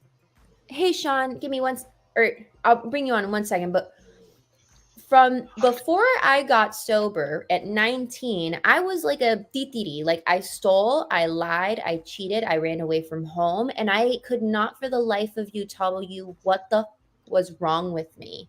And it turned out I had issues. Had I known, and here's the crazy part, right? So this is why I like to explain the brain stuff, because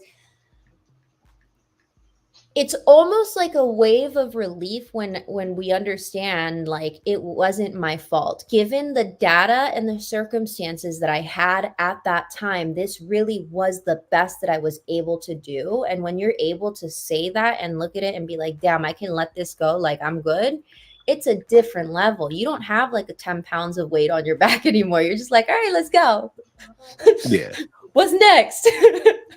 And fuck, man. Anyways, let me get Sean, and then I think we're gonna have to wrap it in like 20 minutes because it's like 11 o'clock here. Yeah, when I was like that age group, I was still smoking a lot of weed, or at least in my late teens. What age? I started smoking weed at like 15 and just kept doing it till I was 22. Yeah, I was like, I grew up in Burbank, so yeah, I had like a lifetime before a lifetime. Yeah. But it's weird because I was like on speech and debate and then soccer. It was weird. Fencing, bowling, fucking mom. Anyways, Sean, can you please voice verify? Hey, yeah. Can you hear me? Yeah. Okay, all good. right. We're all on here. All right. How's everyone doing tonight? Good. How are you? I'm doing all right. I want to hear about these that you have networking groups that people are actually successful. I find that most it's adverse selection in the same way that dating apps are adverse selection. So if you're finding success or people who are making $20,000 a month, I want to find out how they're doing that. Yeah, it's actually a part of the group. So, and that's why I keep explaining this stuff of being at a higher frequency and working at a different level and dating at a different level. It's all about self-regulating, fixing ourselves, and being able to be high performers, which isn't even high performing. Time slows down when your frequency is higher. You're able to produce more. You're just happier. I don't know why. So in these pools, that's a part of the prerequisite. The moment that you do not perform, you can't be in the group and do business. But there's also a fee to be in the group. But the cool thing is that they work off of guaranteed risk reversals. So like for my coaching program, it's a $25,000 program for 2 years, but there's a payment program that's tied to results. And mine is coaching. So let's say my client pays me $12,500 for the first year. They have to get to a certain position in their business for them to make that second payment, if that makes sense. And everyone in that group has the same thing. So when we do business, we know that what we're paying for is tied to results. So I know if I'm going with someone that's doing lead generation, I'm getting a certain amount of leads until I make that next payment. If someone's working with me, they know they're going to make a certain success point before they make that next payment. Does that make sense? I think so. And hopefully that does resolve the issue that I've seen is, so my background would be for exit planning, basically that most people, when they sell a business, they're going to have to pay taxes on selling the business. If they're selling a business for $50 million, normally they're going to write a check to the IRS for about 20 million of that and then only keep 30. If they talk to me 2 weeks before they sell the business, they get to keep the full 50 million. One deal like that would pay any of these big ticket networking groups, but I've been burned way too many times of, oh yeah, we have people like that in the group, and then you put all this money into it, and then nobody actually knows anyone like that in the group, and you do that a couple times, and you don't have money anymore to have to join a group like that. So if it sounds like there is some kind of litmus test of that, you're definitely going to meet somebody in the group to pay for it, or else what, you don't have to pay? I don't know how that would resolve itself. No, it's so a part of, so what happens is, because think about it this way, especially if you're setting high tickets, and that would be you, because that would be a high ticket. You have to be I have another guy that says it perfectly. He's like, I don't buy into any program that is less than $100,000 because I know that's not in my pool of range, meaning he's with such high performers that's not even, if he goes anything less than that, he's not going to be making any money. So this is the problem with the self-sorting is, yeah, I mean, real talk, I would not be able to put out $100,000 up front hoping that the group is actually going to deliver. No. I would need somebody to do the deal first, and then when it goes through, okay, sure, then I can, find a way to afford that kind of ticket price. So, and that's what I'm trying to explain to you. What I'm saying is I'm not saying you have to go into the $100,000 program. I'm saying that that's how you get, for example, I joined, one of my first programs that I joined was a $250 a month program. So it was on the much smaller scale, right? Then I joined into $1,000 program. Then I went into $100,000. Did you always have to pay first? This is there's always don't get to be a pyramid scheme. Is that it's always pay to play? It's always dump a ton of money into joining some group, and then hopefully you recoup it from the group after the fact. And I feel like that's how scams get built, because I've been burned too many times by that. Right. So that would be any other thing. Like I said, if you go based off of a guaranteed based on results, then you have no issue because you're going to get your money. If there wasn't that guaranteed based off. So if people are willing to guarantee the issue, they should be able to front it.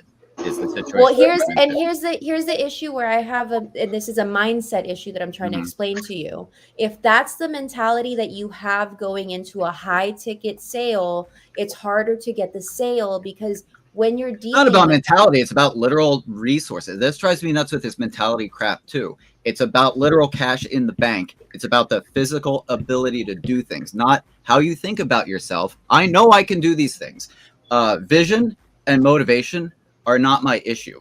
I feel like I'm inverted from everybody else who does this sort of coaching stuff. It's literally, the money's not there, man. It's the actual resources required to do these things. That's the bottleneck, not mentality.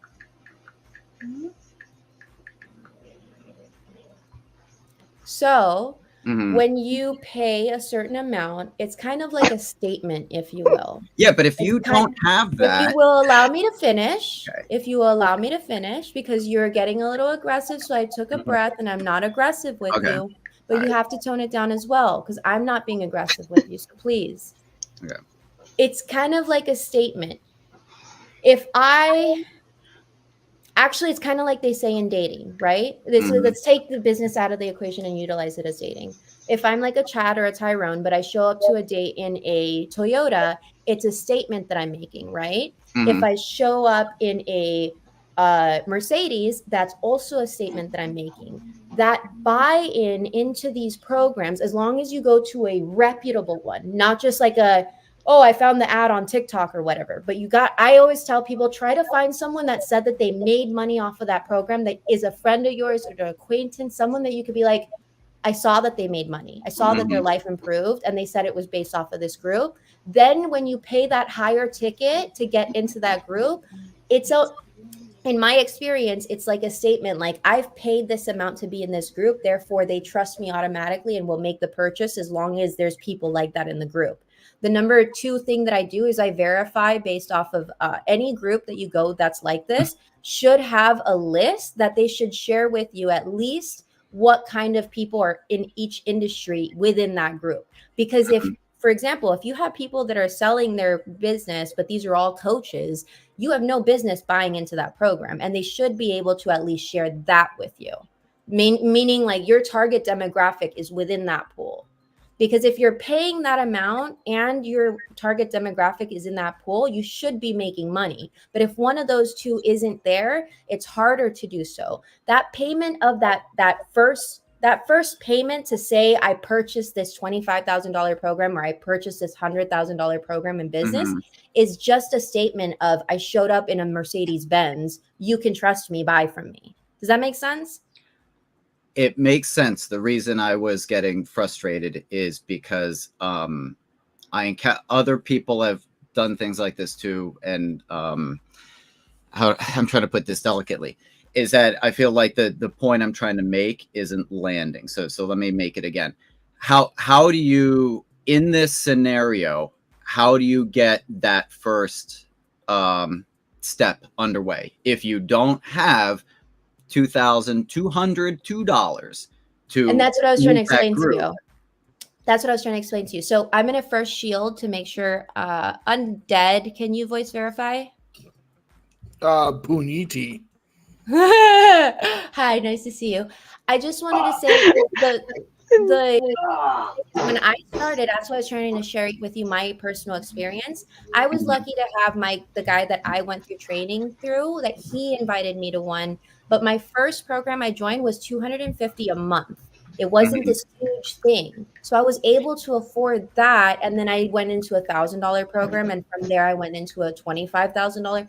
And I grew off of that. But there is also, like I said, that's just, you have to fish around too. I'm saying there's shitty ones that, yeah, I'm with you. There's plenty of people that not only that, but you're still starting with, hey, you got to put $250 out up front. I think a group that I understand what you're saying about skin in the game, but a group that actually believes that it can deliver on that promise should be able to make it on the back end rather than up front.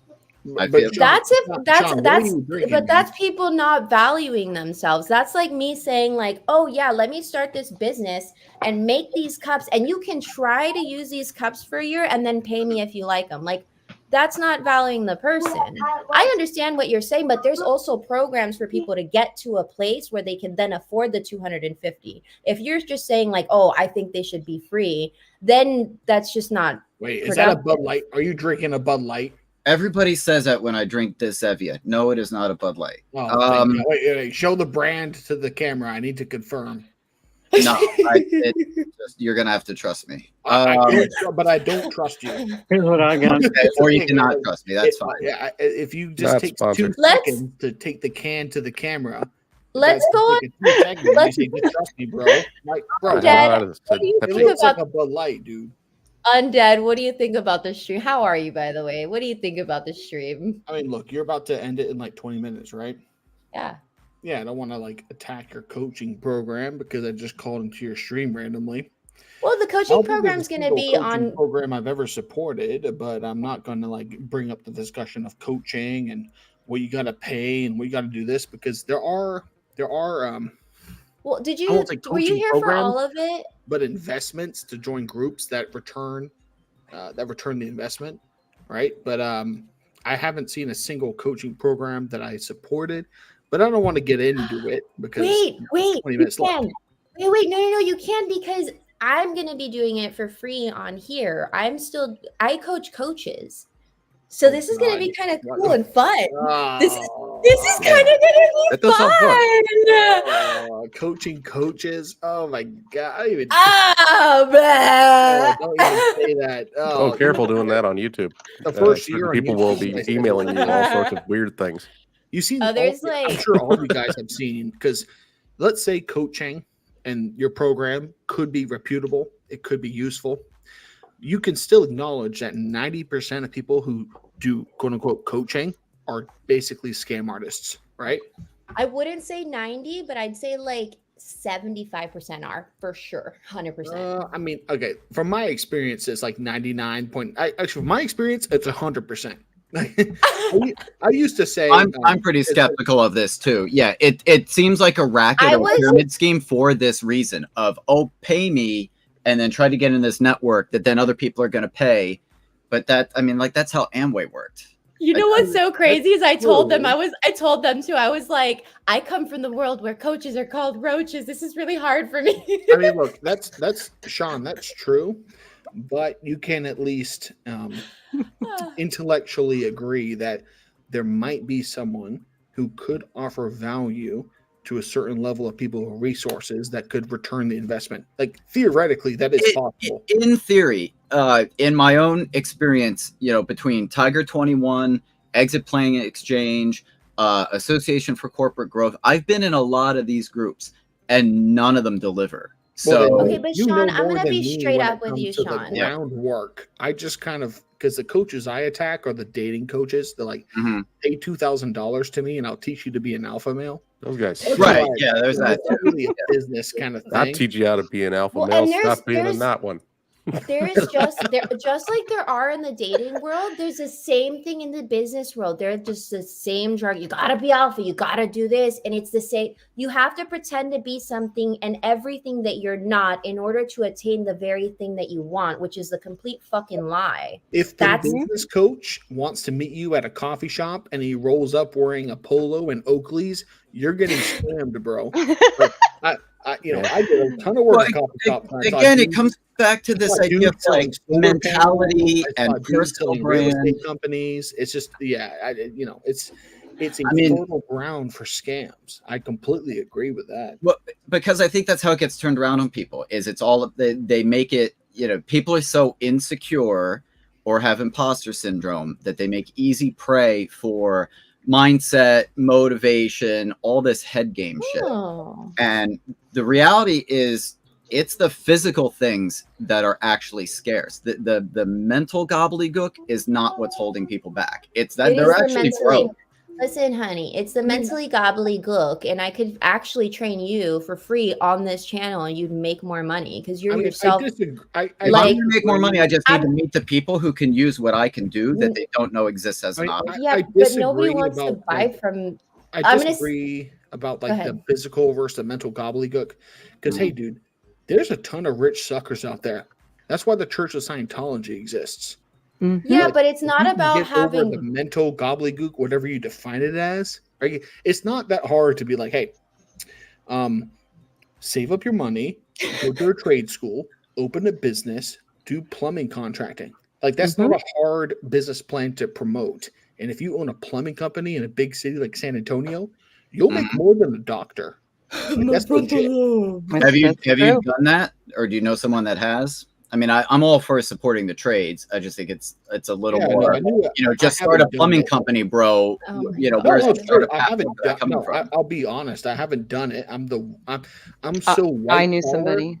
I'm so white collar. I get to call the clan the N word. That's how white collar I am. good friends. Oh, are you ever gonna tell us if you're a ginger? Because I have a whole theory that you're a ginger. No, I'm not. I'm not a ginger, unfortunately. I feel you're fucking lying. One of my good friends from high school got his high school girlfriend pregnant. Decided to skip college, go to trade school for plumbing in Atlanta. You got your girlfriend pregnant in high school? No. My friend got his girlfriend pregnant in high school. Okay. Right. He did the job. He manned up. He married her, and he went to plumbing school. And once you're a certified plumber, you make, I think it's like 60, 70K. It's like 70K. More than a lot of college degree holders. The average is 55. That's a win. Here's the thing. Like, he didn't just, I'm going to work as a plumber. It's a physical thing. He took a college level intellectual perspective to it.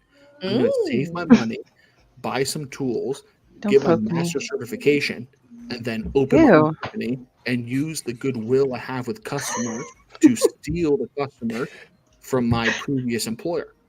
So that's a mental thing, right? If you work, a dude going to college. Well, no, what it is you said he got his clients by siphoning them off his previous employer. That's the important part. Well, where did the clients come from? How do you think he did that? Do you think he was just a blue-collar worker getting drunk every night, or did he have his priorities straight? That's easy. Your priority straight is the easy part of the equation. Meeting the clients who pay you is the hardest.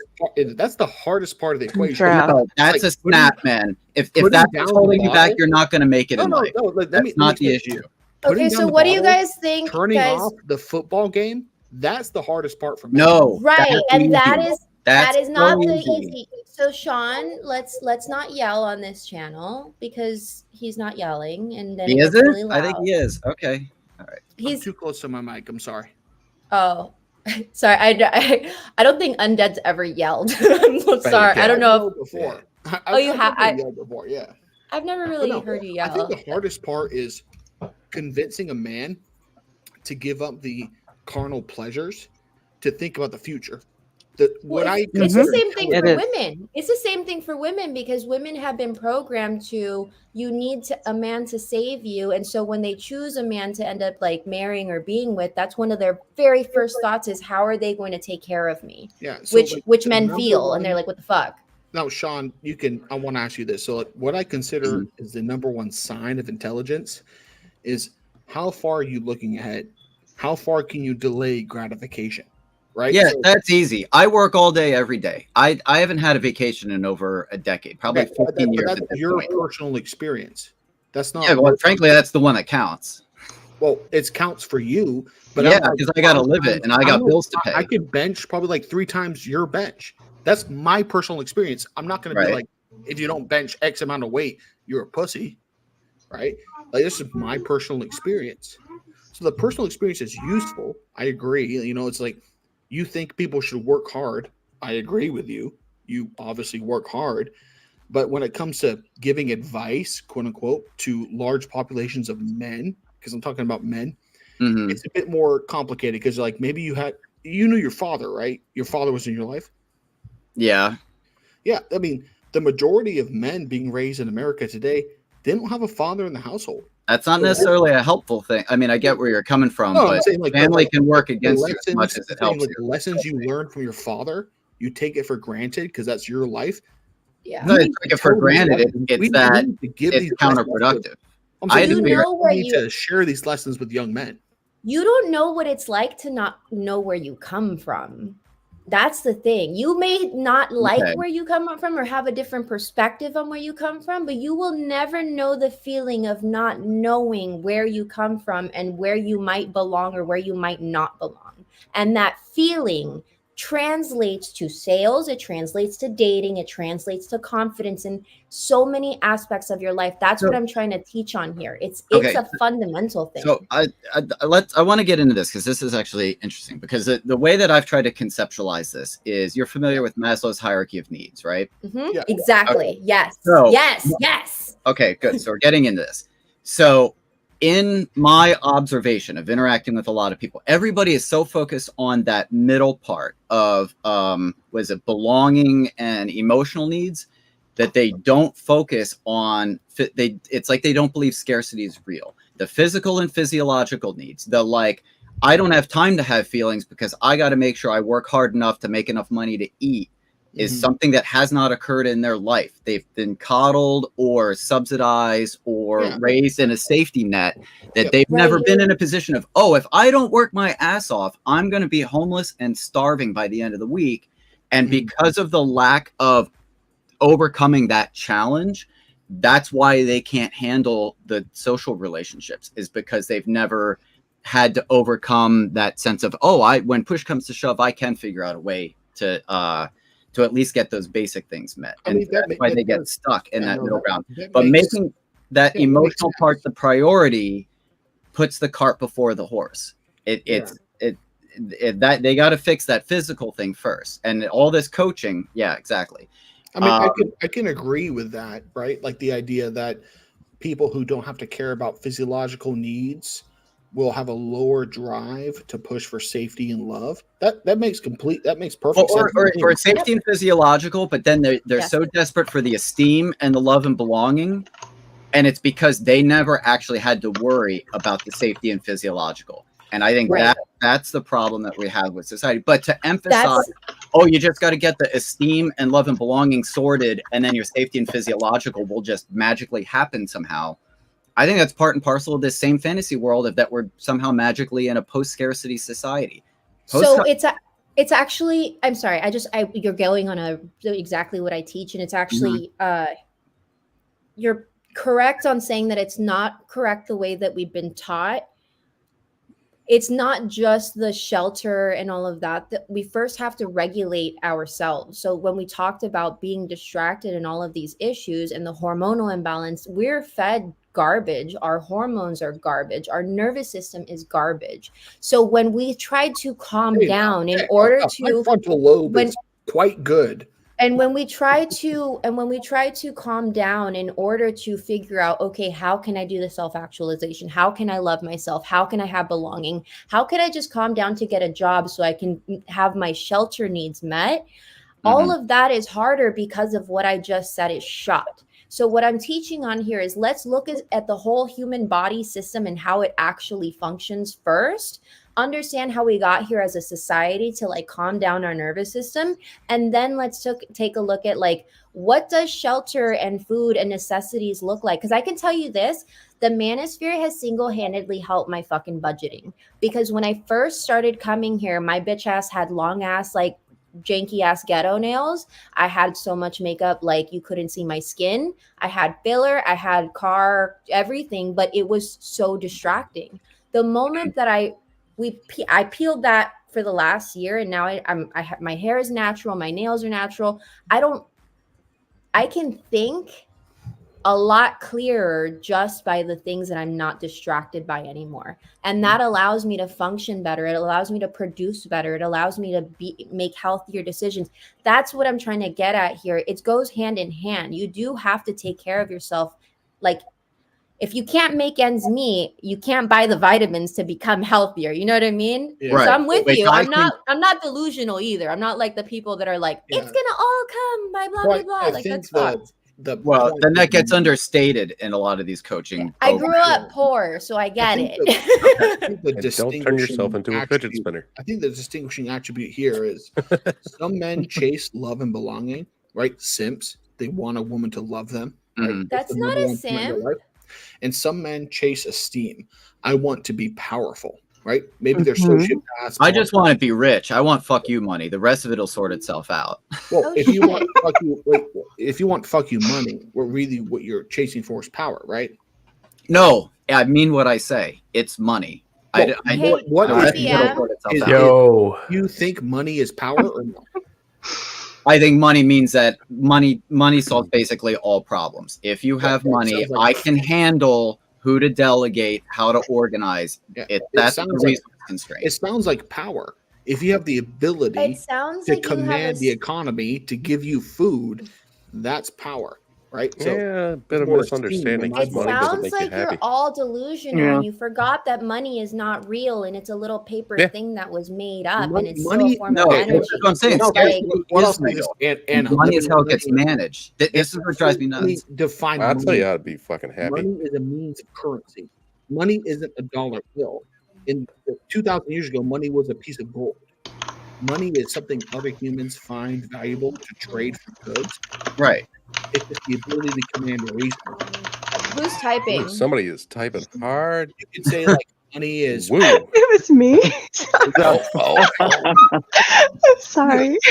She's testing out her new nails. You know. Bro, hold on. Type fast, honey. How is SARS like fucking mic mogging so hard? She was like, I don't know. I'm sorry. type 500 words a second. I'm fast. Now. She's trying to type out her dirty fantasies. Or I'm gonna go ahead. My Immortal. That's what she's typing. A new vision of My Immortal. But I was just gonna say that I can teach you all the ways. Teach you the reptile mindset, Coach Snake Peel style. What the fuck is that? Snake Peel. What the fuck does reptile mindset mean? Like I gotta chill inside. He's got a snake right there. I gotta sunbathe myself. I don't know. That's a solid snake right there. I've conjoined the powers from every dating grifter and revolver ocelot, and we're gonna. So he knows exactly what not to do. Program. Wait. Reptiles can be hermaphrodites. Does that mean I have to like give myself like an ovary? That's you're ahead of yourself. That's chapter 7. It's called the Bussy Pill. That's the next chapter of the pill, man. Chapter 7. It's called the Bussy Pill. You can't. Hey, you know what they say, man. We have always finish on debauch and never on debussy. God. It's called Chapter 8, versatility. labia minora. So what? Okay, I gotta reel it back because we started talking about business and stuff, and we can have another like talk about business and networking and what we think about all these things. But really, the topic that we should still stay on is the frontal lobe development, which develops between the ages of 25 to 35, which impairs judgment and impairs the judgment and emotional decision and planning and making skills, like marriage. Absolutely, you can be a nerd. But let me finish the last part, which is, and it also impacts the ability to decide who you're going to marry, which is complete opposite information that we get from the red pill propaganda. Now you can say something. I just want to ask. The frontal lobe develops between age 0 and 27. Right. 0 and 35. That's fine. I didn't do it. Yeah, no. But the whole frontal lobe thing. I mean, Lauren Southern, my second arch nemesis, was talking about the frontal lobe. She's like, my frontal lobe's not developed. You still chose to have sex with a brown fed, give him a kid, and then steal his kid from him and flee to Canada. Like, you can say, if an 18-year-old man drinks beer, gets in the car, and kills a family of 4 in a drunk driving accident, do we say muff frontal lobe? No. The muff frontal lobe argument is a new development for women to placate women about, oh, I got banged by Tyrone and Tiresias at the same time, and my film's on Pornhub. It's #1. Muff frontal lobe.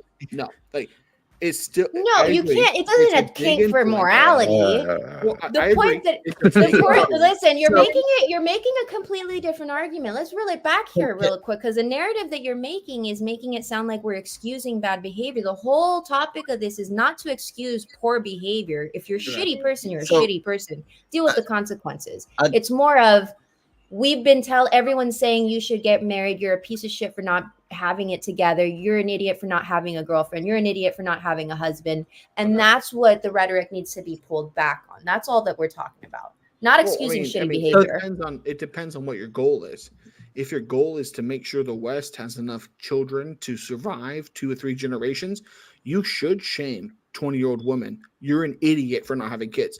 Because straight up, they are an idiot. But you know why this is happening? Again, it's the lack of physical scarcity in their life. They think the beta provisioning and protection has been subsidized by society. They're never going to worry about that. So their brains are completely devoted to the so-called alpha excitement, hybristophilia. Ooh, there's somebody who. Okay, so let me ask you this question: If everybody's an alpha, then who are the betas? Like, if everybody's an alpha, like it's been nerfed because we have a society that Instead of getting it from a husband or a boyfriend, you're either getting it from the welfare office, or you're a boss babe, and you have your office husband. Yeah, I can answer Right. that. If in a, terms of I'm alpha just and saying, beta, if a right? man doesn't, have his money in order, if he doesn't have his money in order, he doesn't have his family in order, he doesn't have his house in order, he's not able to say he's an alpha. He's not able to say, "Oh, I'm in charge of everybody. I'm in charge of everything." I disagree. It just like a woman is not able to say, "Oh, I'm a traditional wife and I want to be all these things," but then shake her ass on Instagram. Like it goes tit for tat. Oh, God, I'm yeah. only have a using question. alpha in the sense of It's just equal. I want to ask Anna a question. the emotional. Wait, Sean, Yeah. can we have Star ask her question because she hasn't really gotten to speak a lot at all. Star, you sexy ass motherfucker. Go on. Thank you, baby. I appreciate you, Anna. So, so I run a crew of 5 men and 2 corporations. So I boss bitched everything, right? So what does that put me on the alpha category? You're a woman. You can't speak. I can't speak. Oh, why you gotta be so sexist? Damn. Pick me. Oh, God. I don't know those. Traitor. You know, you guys are focusing on all this wild stuff, but have you ever stopped to think maybe you should actually enjoy the presence of yourself before you start moving on to this other stuff? Because that's what I've been thinking the whole time. Like, if you're unhappy with yourself, it doesn't matter if you got money, you got the women, whatever, you're still going to find a reason to be sad. Hey, millionaires kill themselves every day. Oh, yeah. And so do they poor don't leave it to the people. rest of us. And so do poor people. And so does 70% of the male population. Like, hey guys, what about the alpha and beta thing? I'll say this. Traditionally, I fixed guys' microphones. Chronic, you were really down. I put you up. I brought down Stars a little. All right, guys. So go ahead. I'm out of here. What I'll say is traditionally, there's multiple ways to view "quote unquote" alpha and beta. If you look on it from a societal level, who's the alpha, who's the beta? For the majority of human history, less than 1% were alphas. Nobles, kings, royalty, you know what it is. But in the individual family unit, the man was the alpha. So you could be like, I own this business, I do this, this, and this. If the man is in charge from a traditional relationship, hey, I don't care how much money she makes. If it's the 1200s, my right arm is the alpha, right? So, like, who gets the money? Who gets the whatever? Who gets the attention? There was a defined family role. So when Starnova says, I have this business, I hire men, who's the alpha, who's the beta? Was that a fapping? But how is that defined? It's a relationship thing. So unless you're like having sex with your coworkers, you're just the CEO, you're the boss, right? Like you can say, I'm an alpha, but if you're talking about alpha as in who's in charge, that's different than typical manosphere conversations. You're supposed to be alpha. You're supposed to be alpha. Right? So like I only jumped once. Saying they're my alpha, my alpha, my alpha. It's cringe as fuck. It's become a meme in and of itself. And it comes from the 80s. Yeah, I want to know where women fall on that. So women actually, I actually had a call to answer your question, Star, with a sales guy who's an ex-attorney that gave me women are great negotiators because they're able to look at everything like spaghetti, where that's why we're really good at arguing. It's just different. That's what we're also going to be talking on here, where women and men need each other. There's a place for each of us. It's not this whole like women are less than men are less, or there's like a new thing that women are saying that men are supposed to serve women, like they're supposed to be slaves. And so like their purpose on earth is to serve. So we're not doing that either, but it's really understanding the different places and there's everyone chooses different relationships and stuff. It just, there's no more alpha, I don't think. You know what I mean? It's just kind of like we're in a weird day and age where everyone should just do the best that they can, because all these crazy stipulations of how you should be and what it should be, no one's fucking winning. No one's happy. Everyone's still unaliving themselves. Everyone's on pills. Like, let's just try something new. I managed not to be on pills. Me too. Me too. Congratulations. Except Oh for my blood pressure God. Like I'm on blood pressure pills, but that's for some other reason. I sometimes take Advil. I've taken Tylenol since I've had the flu. So I still think it comes back to it's because I'm pitching my own book here because my background is finance, but it's the economic situation that is the root of this, that men feel like they're not in a position where they can be productive and provide. And because then women do not depend on that provisioning that they're good at, the problem solving autistic shape rotator function of society, or that it's so much easier for women to make money through OnlyFans or DEI Affirmative action roles, or right, same thing, that that a managerial society is slanting all the positions to women, that men feel like being genuinely useful is not possible. I've said before, we're in a society where marketing has taken over the asylum.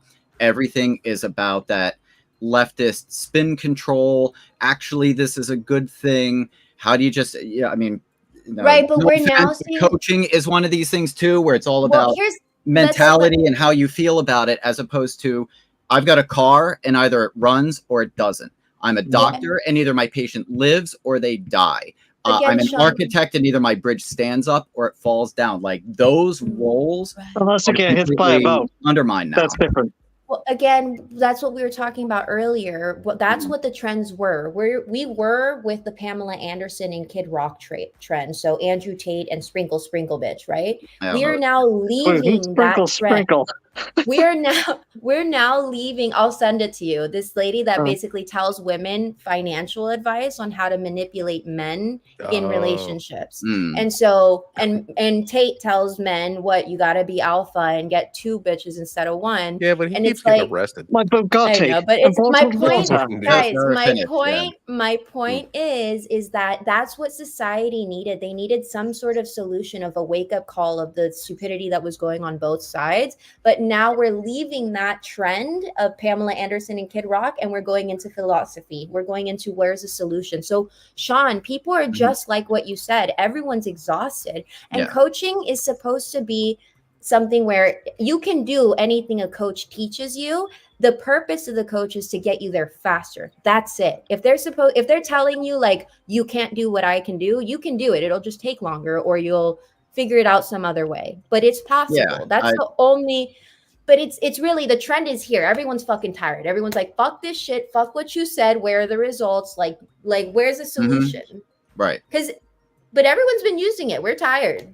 So I think you're going to be happy with the next couple years where everyone's like snapping out of it and like having real dialogue and discussions instead of like especially, oh my God, the OnlyFans girls. I am here for it because let me tell you, it has been such a pain in the ass not being an OnlyFans hoe and then being compared to the OnlyFans hoe. And I'm not the only one. Bitches are mad now. They're like, because only what they did was the OnlyFans girls and the slutty girls took what women feel when we're in love and they fucking manipulated it and sexualized it for their financial gain. They turned it into something that guys can. Here's the thing. No, let me finish because I'm a bitch. I'm just saying, like every woman is an OnlyFans girl, and the way that their sexualization. Let me finish this part really quick because this is the part where I was talking about this with other Mexican bitches, and we were kind of getting mad about it.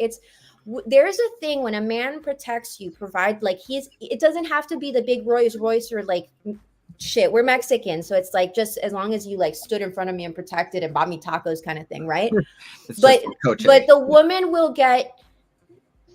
women want to submit naturally, and something happens to us when we are capable of feeling safe and we become in our power as a woman because of that man's protection. And what we've gotten to see in society is these bitches literally get on all fours and pretend to be some sort of animal and sexualize themselves while telling a man all the sweet, loving things that they heard women talk about love in regards to. So I love how you make me feel X, Y, and Z. They started telling men so they could get their money. I love what you do as a man, how you show up every day. All those things that women were genuinely feeling to and that's what women bring to the table, that love and that passion to allow a man to keep going. They manipulated it. They tainted it. So now you have a whole generation of men literally thinking all women are whores and can't tell the difference between the toxic ones and the good ones. And the women are dressing like hoes because they think that that's what the men want. And like, I'm just telling you, the good bitches, they're fucking mad and they're out for blood. So the bitches that are on OnlyFans crying, like I saw a video and I sent it to the group chat. Wait, let's just watch it. Yeah, let's watch it. Do it. Oh, and I always say that. So while you pull that up, what I want to know, and this is true for the male side as well, is where are the women, the good women regulating the bad women, and where are the good men regulating the bad men? Because right now the bad women and bad men are running. Hey, let me tell you this before I go, Sean. Do you honestly not know where the good men regulate the bad men? It's called the fucking police, bro. It's encoded in law. If a man decides to grape a woman, he's going to jail, possibly for life. In some states, he goes to the rule of law is a myth. Oh, he ends up getting. John tell me when you see someone who grapes a chick, it doesn't get in trouble with the police. Wait, undead. And what happens, everybody? What happens to a man that does something to a woman or a child when they go to jail? You're talking about less than 1% of men. So you're talking about less than 99% of men. Try again, bro. What am I hearing? Are bad men not held accountable? I don't know. It's hard to convince. The bad men are who run. Guys, I think we're all trying to talk at the same time. I agree with that, but that's still less than 1% of men. We're talking about the majority here. Bad men in the majority. The organized minority will always rule over the disorganized majority. The minority of men are who rule. I completely agree. But when you say, show me where the bad men are held accountable by good men, you're like, show me where in the ocean it's wet. And I'm like, the whole ocean. You're like, well, look at this island. You feel me? Okay. Like, I agree with your point. Right, let's watch the video. I got to bounce, guys. But thanks for having me on. Nice meeting you. Bye. Nice to see you. Yeah. Can you guys hear? Was he lying? It's not playing yet. Not playing it. We can't hear. Oh no, we can't hear it. Hold on. There it is. Account. There we go. I had this subscriber almost. Can you hear? Yep, you're good. Yes. Yep. Fuck yeah! Listen. Since the beginning, he had spent around 2,000 Australian dollars, bought every single thing that I sent him. An account with the same username had viewed my TikTok profile and it said from your contacts. And my heart just sank into my stomach. Went through all of the contacts in my phone. It has to be my stepdad.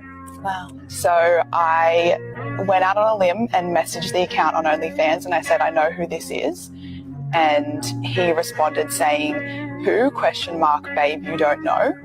And I then hit back pretty quickly and I said, you need to tell her before my sister and I do. And with her being your mum? Yeah, being my mum. And within 2 minutes, I got a text message from my stepdad saying, Tay, you're free to talk. 2 months into me having my OnlyFans account. So basically, yeah, I've seen that before. I hadn't, bro. 2 months into her having OnlyFans, basically she's crying like, oh, I'm a victim that my stepdad was my OnlyFans fan. And it's like, ew. And he knew. Yeah, but that wait, and it's not. It's them. Both of them are disgusting. Like yeah. And that's the issue where it's like, this is.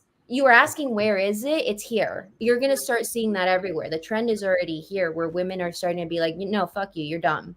Because the problem is that we're also seeing as a society, it's affecting the youngest generation. That's why all these girls that are so young think it's okay. It's the older women that have allowed it to be okay. They say, oh yeah, it's all fine. Oh yeah, I have no problem. But now you're going to start seeing these same women that were saying like, I have no problem being naked online. They're going to start crying.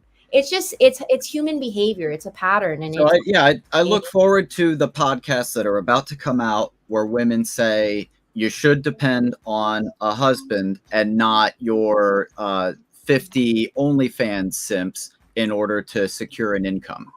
I'm not saying that they're going to be saying you should depend on a husband. I'm saying that they're not going to be saying you should be a hoe online. Those are two very different things. So, okay, so let me reframe it so you can understand where I'm coming from. The dysfunction has become that the productivity that comes from men, because you're talking about the exchange of what? Sean, Behave Oh, yourself. that star jumping in. Okay, Behave yourself where you're going with this. I know where you're going with this. Be careful, okay? okay. We're also kind of poisoning the well by making comments before I can get it out. Wait, is he a stepdad that watches OnlyFans? No, just Oh, okay.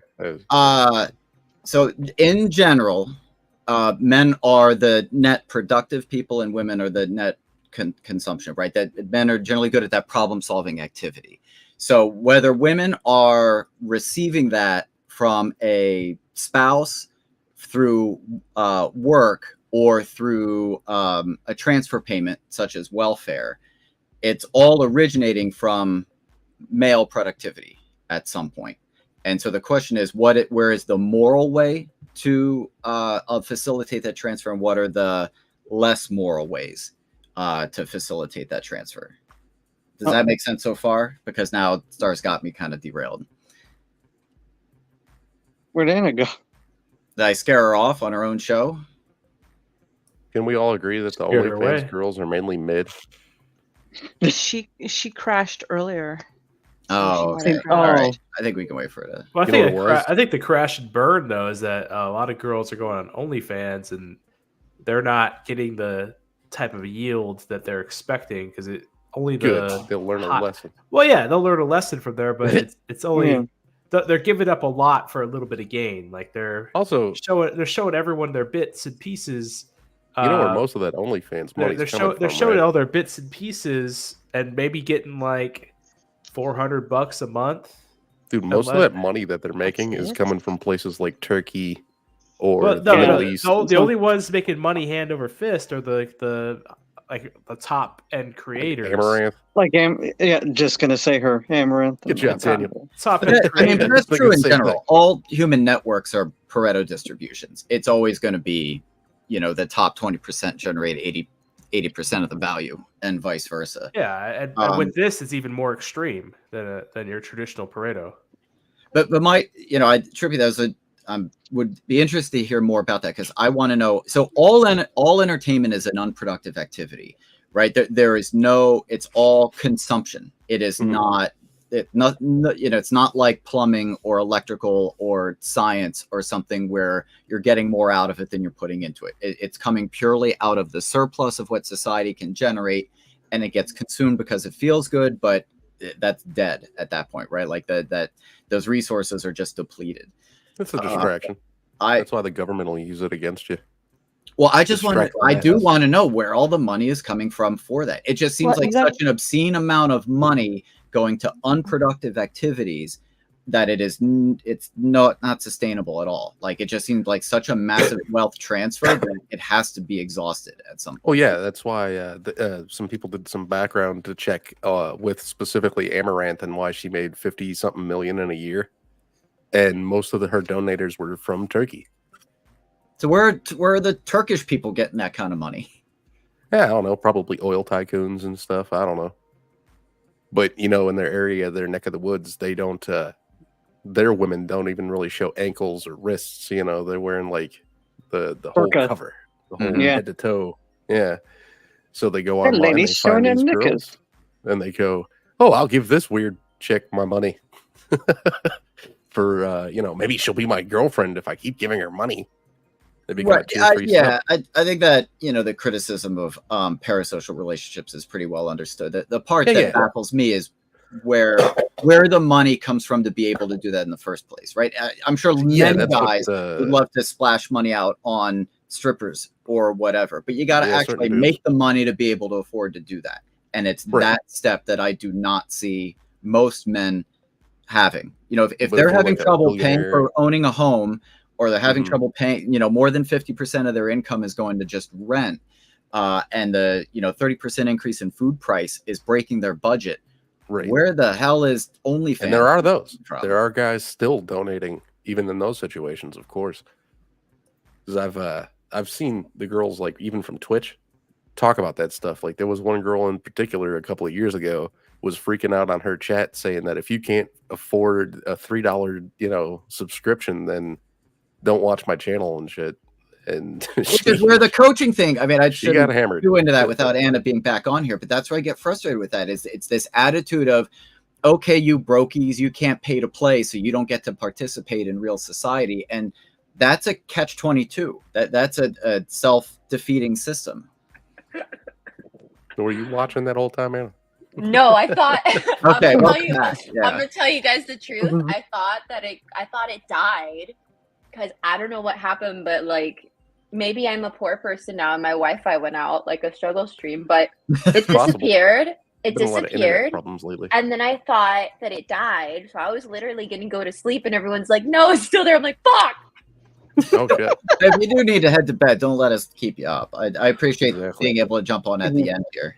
But that's also why a lot of people watch on their phone too, just to make sure. That just a little tip. And I like to check the comments too. That's the hardest part about any of these streams is keeping an eye on the comments and holding a conversation at the same time. Wait, what the fuck? Wait, there's comments? We've been live this whole time? People are watching this? Shit, I'm not even dressed. Just wearing my little clown clothes. Sorry, I got a security notification. Oh boy. Oh man. And I was like, and the internet went out. I'm all conspiracy. All right, I'm in. Someone's Who's attacking sneaking me. in? I'm in the My mainframe. enemies are after me. He's under the house. Critical alert from Microsoft. Quick, send me money. My enemies are after me. Yeah, what are you guys doing? Donate to Anna. Jeez. So anyway, so let me Like clarify. and subscribe too. Okay, I'm just please like and subscribe and share and do all of that because again, this channel is just going to be training people on what I train coaches, and the kind of coaches I have are all kinds of coaches, but mainly mindset and business coaches. So it's kind of cool for me because the one that I learned from, he has a smaller group, and then he has a bigger group that's for free, and the smaller group that's his starting point, and then a higher ticket client from there. But for me, what I decided to do was I was like, well, I already have an online community, so I'm just going to convert that into my free group so that everyone gets it. And then I just like have my other shit because it's, you know what I mean? Like, I'm in marketing and branding. To me, it doesn't make any sense. I'm from the bottom. Why would I not utilize giving it away for free and have fun online? It's going to be like the Wild West, at least the way I see it in my head. If people really utilize what I'm giving out here, it'll be like, oh shit, I feel a difference. Like I said, the first round, I don't think you heard it. It's like, I come up with practical things that understanding how the world really works allows you to come up with practical solutions. So for example, a people pleaser that couldn't get sales, that was having issues with fighting back, utilizing a back brace in yoga and literally engaging a certain muscle in the back, all of a sudden having issues and arguing with people because they literally engaged their backbone, and they quite literally all of a sudden had a backbone. You know what I mean? It's weird. It's and this is just like one example out of like many that it's just like I had one person that was constipated all the time because they didn't give a shit, but they did. They wanted to. Yeah, that's really not giving a shit. I know. Keep it a shit. I know. But then all of it. And I say these things because it's so wild to me, but then all of a sudden when they were able to make a real change, they didn't have constipation problems anymore. These things that we thought, these things that I always thought were never correlated, they're all together. And it's like, oh my God, if human beings, if we really knew how it's all tied and how much we're capable of, it'd be like, no wonder everyone's charging for this. So I'd love to talk with you offline because there's certainly... it would be very mutually beneficial, but I would definitely love to square the circle of that it's the meeting the right people that has been my primary challenge more than it is mindset, motivation, these things that everybody else is dealing with. It's that simple. I can guarantee you it's some other things, but I would love to talk to you. I would love to talk to you one-on-one because that's really where you get good shit going is that one-on-one. So I actually do. So also until I get really busy, I do my one-on-one like onboarding discovery calls are 30 minutes so I can actually practice with people what I do for them. Okay. So you actually get a free 30 minutes until I get busy one day. Okay. Yeah, let's do it. Let me because if there's anything I can do to help you out too, I'd love. I love doing the same that I try to get other people to do for me, which is building those connections, making introductions, Right. finding additional streams of income. Spicoli, can you voice verify? It's me, Anna. It's the one and only. Hey, I just guys. want to give everyone a heads up though that we are going to finish in 10 minutes because I said that an hour ago, but then the conversation got really good. But that's again, like it's cool for me because I'm like, I feel like I got to leave and learn a bunch and I came back and I'm like, bro, look at what I fucking learned. You know what I mean? On top of shit I already knew. And I have a quick question. You know, obviously I live out in Palm Springs and I know where you're originally from. Are you familiar about a week ago with that big apartment fire that was in the South Bay area?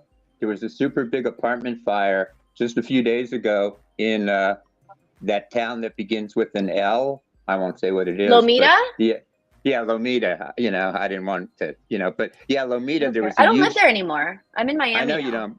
I know you are, but I just wanted to let you know that I was just wondering because there was a super big fire, like 150 firemen showed up. It's just a few days ago, so I was just curious. Wow. No, Now, I didn't hear anything about it.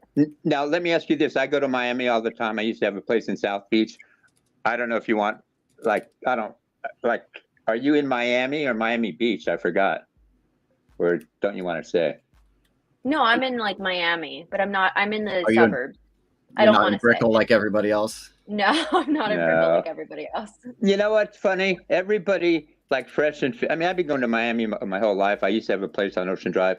You know, like everybody talks about Brickell and everything, like it's the be all end all. You know what really Brickell is? Brickell is considered the financial district, and it's just over the bridge from downtown. And basically, there's no beach there. You know, you know where the best place to live? And Anna will probably know this.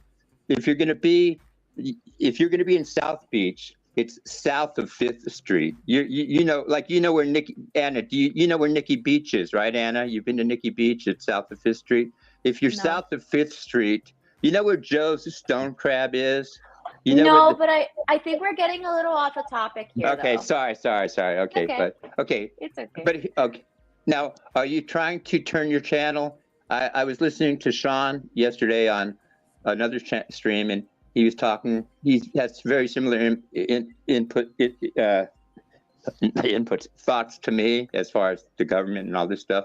So I'm just wondering, do you? I don't give financial advice, even though I'm good at my own stock picking. But I'm just wondering, you seem to know a lot about the Fed and the Federal Reserve and all the equities and stuff. So I'm just wondering, Sean, are you an investor?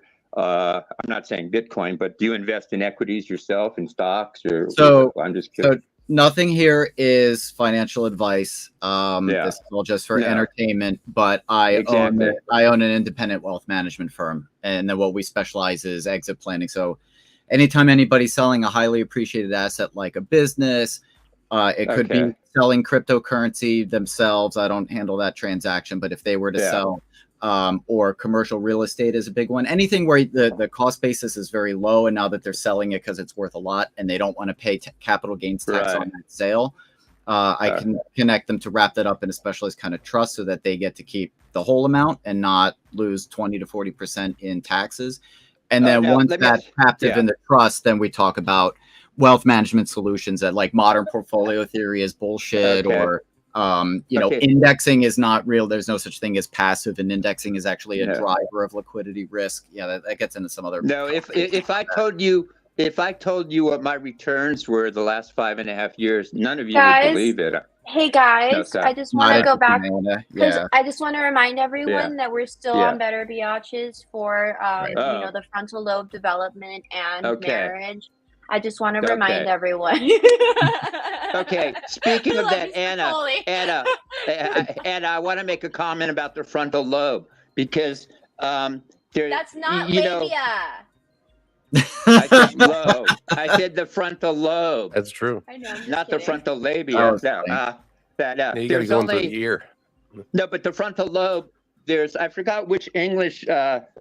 Like he's a psychologist, but he's been on Jordan Peterson. I forgot his name. Ian something, Gilchrist or something. He talks about the left and the right brain, and we know that one of the sides of the brain is very logical and the other side is very emotional. And The emotional so, and what he's basically saying is that we both use both sides. I'm a filmmaker and artist, so I tend to use my more creative side. But he was saying that women, I forgot which side's the more emotional side. I think it's the left side is the emotional one. I could be wrong, but he said that left brain and okay, right brain. Yeah. Okay, whatever it is, he said that whatever side is emotional. He said women tend to use their emotional side of their brain more than their logical side, and men tend to use the logical side more than the emotional side. What say you, Anna, and you gentlemen? Is that relatively true, do you believe? It might be an oversimplification. Yeah. Well, I'm generalizing. Well, that we don't generalize anymore. Well, there's some ideas. That's the problem. We're talking like dominant versus non-dominant hemispheres. Like we know for certain that your dominant hemisphere is going to have your language function, and your non-dominant won't. So, like the way we know this is that we've had people who had strokes in certain parts of their brains, and then we can track their difference in motor function, speech, balance, their cranial nerves, as well as like their behavior to see where they are. So that's kind of how we know it. Or we can track atrophy as well in people that have cognitive decline. Now, in terms of this frontal lobe type of stuff, it seems like we're more thinking about executive function, like being able to follow along with a schedule, inhibitions, being able to say no. Also, you're kind of like what sorts of skills you develop because you have high levels of neuroplasticity from childhood into young adulthood. Now, we're talking like I think Anna, you were suggesting to wait until the frontal lobe is developed in yourself and the partner, but I think it's more important to look at the environment that they're coming from because I'm actually I just want to clarify what I'm saying is I'm harping on the red pill propaganda rhetoric that you need to do it one way or you're a failure.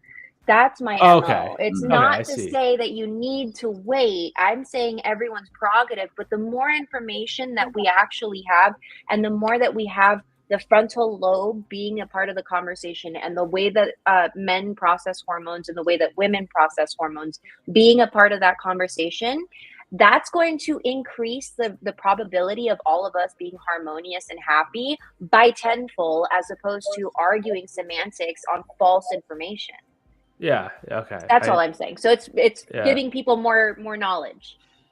Yeah. So, I was going to stress before we move on. I was going to stress that it's good to look at how someone's developing, like kind of look at their actions, look at who they're around, kind of their environment, those sorts of things. Because, like, let's say you meet them at 21 years old, they're not fully developed, but they've had lots of developing.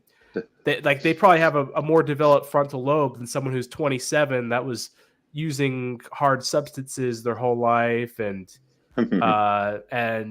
had like plays video games all day, didn't have a schedule, didn't work a day in their life. That sort of thing.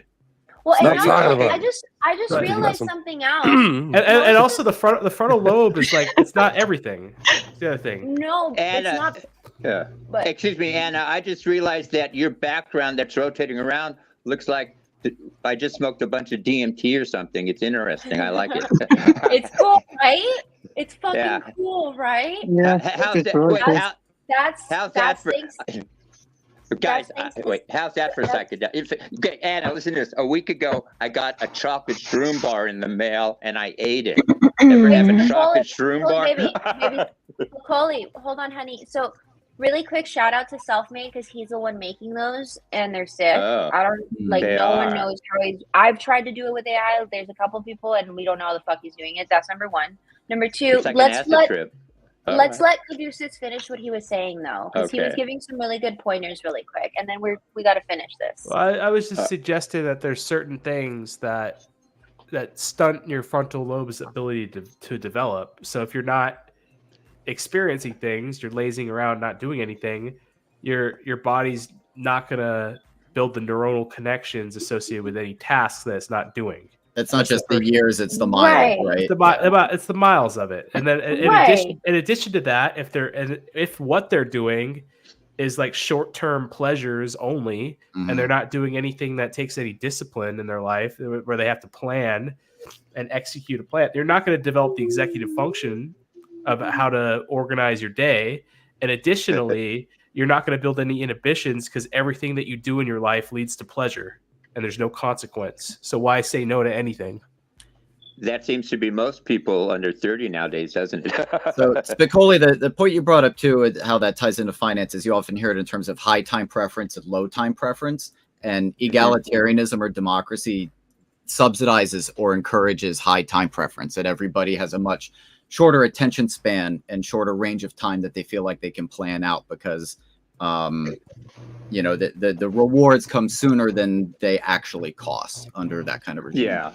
No, right. So one of the other let me say one really thing. Because I just thought about it again on the frontal lobe thing. When we were looking at the divorces, it said that this is around the age that people are getting divorced because, again, like I said, there's a correlation doesn't cause causation, but it's the idea is for people that are also getting the divorce, for them to understand, like, okay, maybe I didn't know better. It wasn't entirely my fault. This is all that I'm trying to stress on, is the stress itself of like doing things right is what's killing people, right? Unaliving people right now. Like, it's on both ends. People feel like this unrealistic way of living. And I'm trying to say, hey, if this is just one of the many things that we're going to talk about in regards to the human body that are limiting. That we don't know, you know what I mean? This is not common knowledge. That's all. But I need to cut it because I also hit a wall. Wait, one more thing, fully. Can I make one more thing? Go ahead. Okay. Yes, Do you know who Abigail Schreiber is? Schreiber. She wrote that book about transing our kids a few years ago, and then she just wrote a recent book how that the reason these Gen Zers and young people are so effed up is because the teachers now, besides indoctrinating them, they're actually playing therapist to these kids with what's called emotional learning. So what she was saying, what she was saying is this, that just like it's kind of like this. She says, if you give people therapy and they need it, that's a good thing, right? But if you give people therapy who don't need it, it could be a bad thing. And she also made a good point. She says, as soon as you label people autistic or ADHD or whatever. They take that label on. They take that shit on. Exactly. That's part of their identity. They start, in other words, if you never tell them and give them that label, they just they take that on, and it actually hurts them. So what we're doing is, excuse me 1 second, I'll be off. So basically, the reason all these kids are being transed, and I don't care if you want to trans yourself after 18, but the reason they're transing these 15-year-olds and stuff is because they've actually this psychologist, Jonathan Haidt, wrote a good book too about this. He's actually saying now that it's the parents of these kids who are like in their 30s and late 20s. They're actually the children, and these kids are now taking on the adult role. And Abigail says that's the reason so many women don't want to be mothers now, because they're looking at it like, as a mother, you're going to have your kid. In other words, when I grew up, my dad slapped me around and stuff, and we respected our parents. Now these kids are sitting there acting. Now the adults want to be friends with their kids, or the kids are bossing them around. That's why these fucking kids are out of control. Sorry about that. Okay, let's reel it back, because that's your opinion. That's actually against what I believe, and that's what I'm going to be teaching on this channel. That people haven't had the actual data to be able to be good. We haven't had the data. It's nobody's fault. That's what I'm trying to teach on here. And like, it's bad parenting. It's bad parenting. The parents are doing a shitty job. No, okay, Spicoli.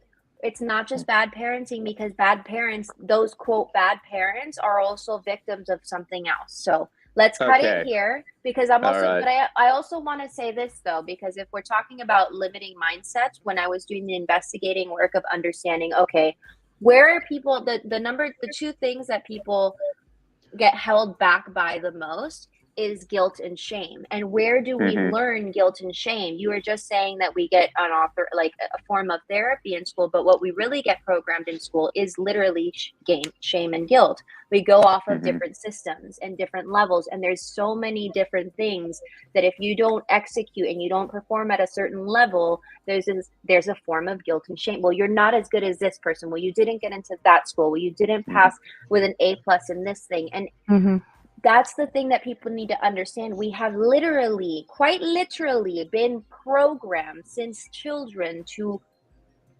avoid guilt and shame, and it's programmed into our system. That's why we don't do the things that we want to. I've never cared about any of that. That's where it gets difficult. I'm worried about the actual outcomes, not how it makes me feel or other people. I'm talking about the general public. But go ahead. No, Anna, can I make one closing point real quick? Okay, sure. Since the 90s, ever since we started handing out participation trophies to these kids and stuff, it's actually it resulted in kind of a downward spiral where basically now we have fat positive. Now, in other words, let me put it to you this way. I'm 65, okay? The average American woman weighs 171 pounds. 50 years ago, she weighed 121 pounds, okay? She's gained a pound a year. So in other words, basically, we're now like celebrating. Go on TikTok. People, in other words, people are celebrating like victimhood now instead of celebrating. But you're like, again, you want to harp on the issue, and there's so many issues that we're just going to keep on prolonging it, and we need to stop it. We need to cut it because it's already, we keep on prolonging, because literally you say something, we talk about it. You say another thing, we talk about it. We got to stop. Sorry. It's okay. This is learning. We're all homies here, so it's not an issue. I'm just saying we got to cut it. And I'd like to hear from Daniel and Star before we go, because they really didn't get to say much and they were here the whole time. And only them. Daniel first. Go Daniel. Sorry, it was the frontal lobe stuff that. Anna, no cleavage tonight. Anna, no cleavage tonight to show us. Spicoli, I'm gonna fucking mute you. What the fuck, bro? I'm kicking you off. I love you. I gotta kick you off. I love you. Yeah, okay. But come back, okay? All right, I'll be back. I'll be back. Beautiful. All right, go ahead. You're talking about the frontal lobe stuff, right? Whatever Is that want, what you man. meant? Way to pay attention.